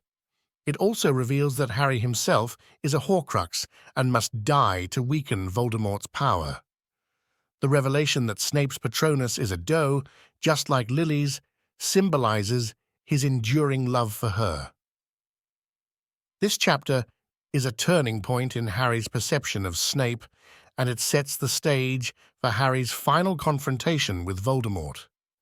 The Prince's Tale is a chapter of redemption and revelation, adding layers of complexity to the story's characters and themes. Chapter 34 is a poignant and introspective chapter. Harry, realizing he must sacrifice himself to destroy the final Horcrux, Voldemort's fragment within him, ventures into the Forbidden Forest alone. In the forest, he encounters the spirits of his parents, Sirius Black and Remus Lupin, offering comfort and reassurance. Harry willingly faces Voldemort, who casts the killing curse on him. However, the curse doesn't harm Harry due to the protection from his mother's sacrifice. This chapter explores themes of sacrifice, love, and mortality. It marks Harry's willingness to lay down his life for the greater good, setting the stage for his ultimate triumph. The forest, again, is a profound moment of selflessness and courage, paving the way for the climactic showdown between Harry and Voldemort. Chapter 35 offers a surreal and spiritual experience for Harry. After surviving Voldemort's killing curse, he finds himself in a peaceful version of King's Cross Station. In this ethereal space, Harry encounters a manifestation of Dumbledore. They engage in a deep conversation about life, death, and the choices that have brought Harry to this point. Dumbledore offers guidance and reassures Harry that he can choose whether to return to the living world or move on. This chapter is a profound exploration of the series' central themes, including the power of choice, the afterlife, and the nature of the soul. It serves as a moment of reflection and clarity for Harry before he decides to return and confront Voldemort one last time. King's Cross is a philosophical and spiritual chapter that adds depth to the story's conclusion. Chapter 36 brings the series to its climactic and heart-pounding conclusion. The battle between Harry and Voldemort reaches its peak in the Great Hall of Hogwarts. Amidst the chaos, Harry reveals that he is still alive, having survived Voldemort's killing curse. The Elder Wand, true to its allegiance, refuses to harm Harry. In the final showdown, Harry disarms Voldemort, ultimately defeating him. This chapter is filled with tension, redemption, and resolution. It showcases the power of love, friendship, and self-sacrifice in overcoming darkness. It also explores the consequences of choices and the finality of Voldemort's defeat. The Flaw in the Plan is a fitting conclusion to the series, celebrating the triumph of good over evil and the enduring legacy of Harry Potter. In the epilogue of Harry Potter and the Deathly Hallows, readers are treated to a glimpse of the future, set 19 years after the defeat of Voldemort. Harry, Ron, and Hermione, now adults, see off their own children as they board the Hogwarts Express for another school year. This bittersweet moment serves as a symbol of hope and continuity. It highlights the passing of the torch from one generation to the next, with the new generation embarking on their own adventures and challenges. Harry and his friends have moved on to their respective careers and family lives, but the bonds of friendship formed at Hogwarts remain strong. The epilogue provides a sense of closure, showing that life goes on after the epic battle against darkness. It also leaves room for readers to imagine the future adventures and successes of the next generation of witches and wizards. Harry Potter and the Deathly Hallows is the thrilling and emotionally charged conclusion to JKRowling's iconic series. In this epic installment, Harry Potter, along with his loyal friends Ron and Hermione, embarks on a dangerous mission to destroy Voldemort's Horcruxes, objects containing pieces of the Dark Lord's soul. As they navigate through a wizarding world on the brink of war, the trio faces life-threatening challenges, tests of loyalty, and profound personal sacrifices. The novel culminates in the epic Battle of Hogwarts, a showdown between the forces of good and evil, where long-standing mysteries are unveiled and pivotal characters meet their destinies. Amidst the chaos and devastation, themes of love, bravery, and the power of choice shine through. The epilogue, set 19 years later, provides a glimpse into the futures of the beloved characters, symbolizing the enduring legacy of Harry Potter's story. Deathly Hallows is a powerful exploration of the complexities of good and evil, the consequences of one's actions, and the ultimate triumph of love and hope. It stands as a testament to the magic of Rowling's storytelling and its lasting impact on readers of all ages.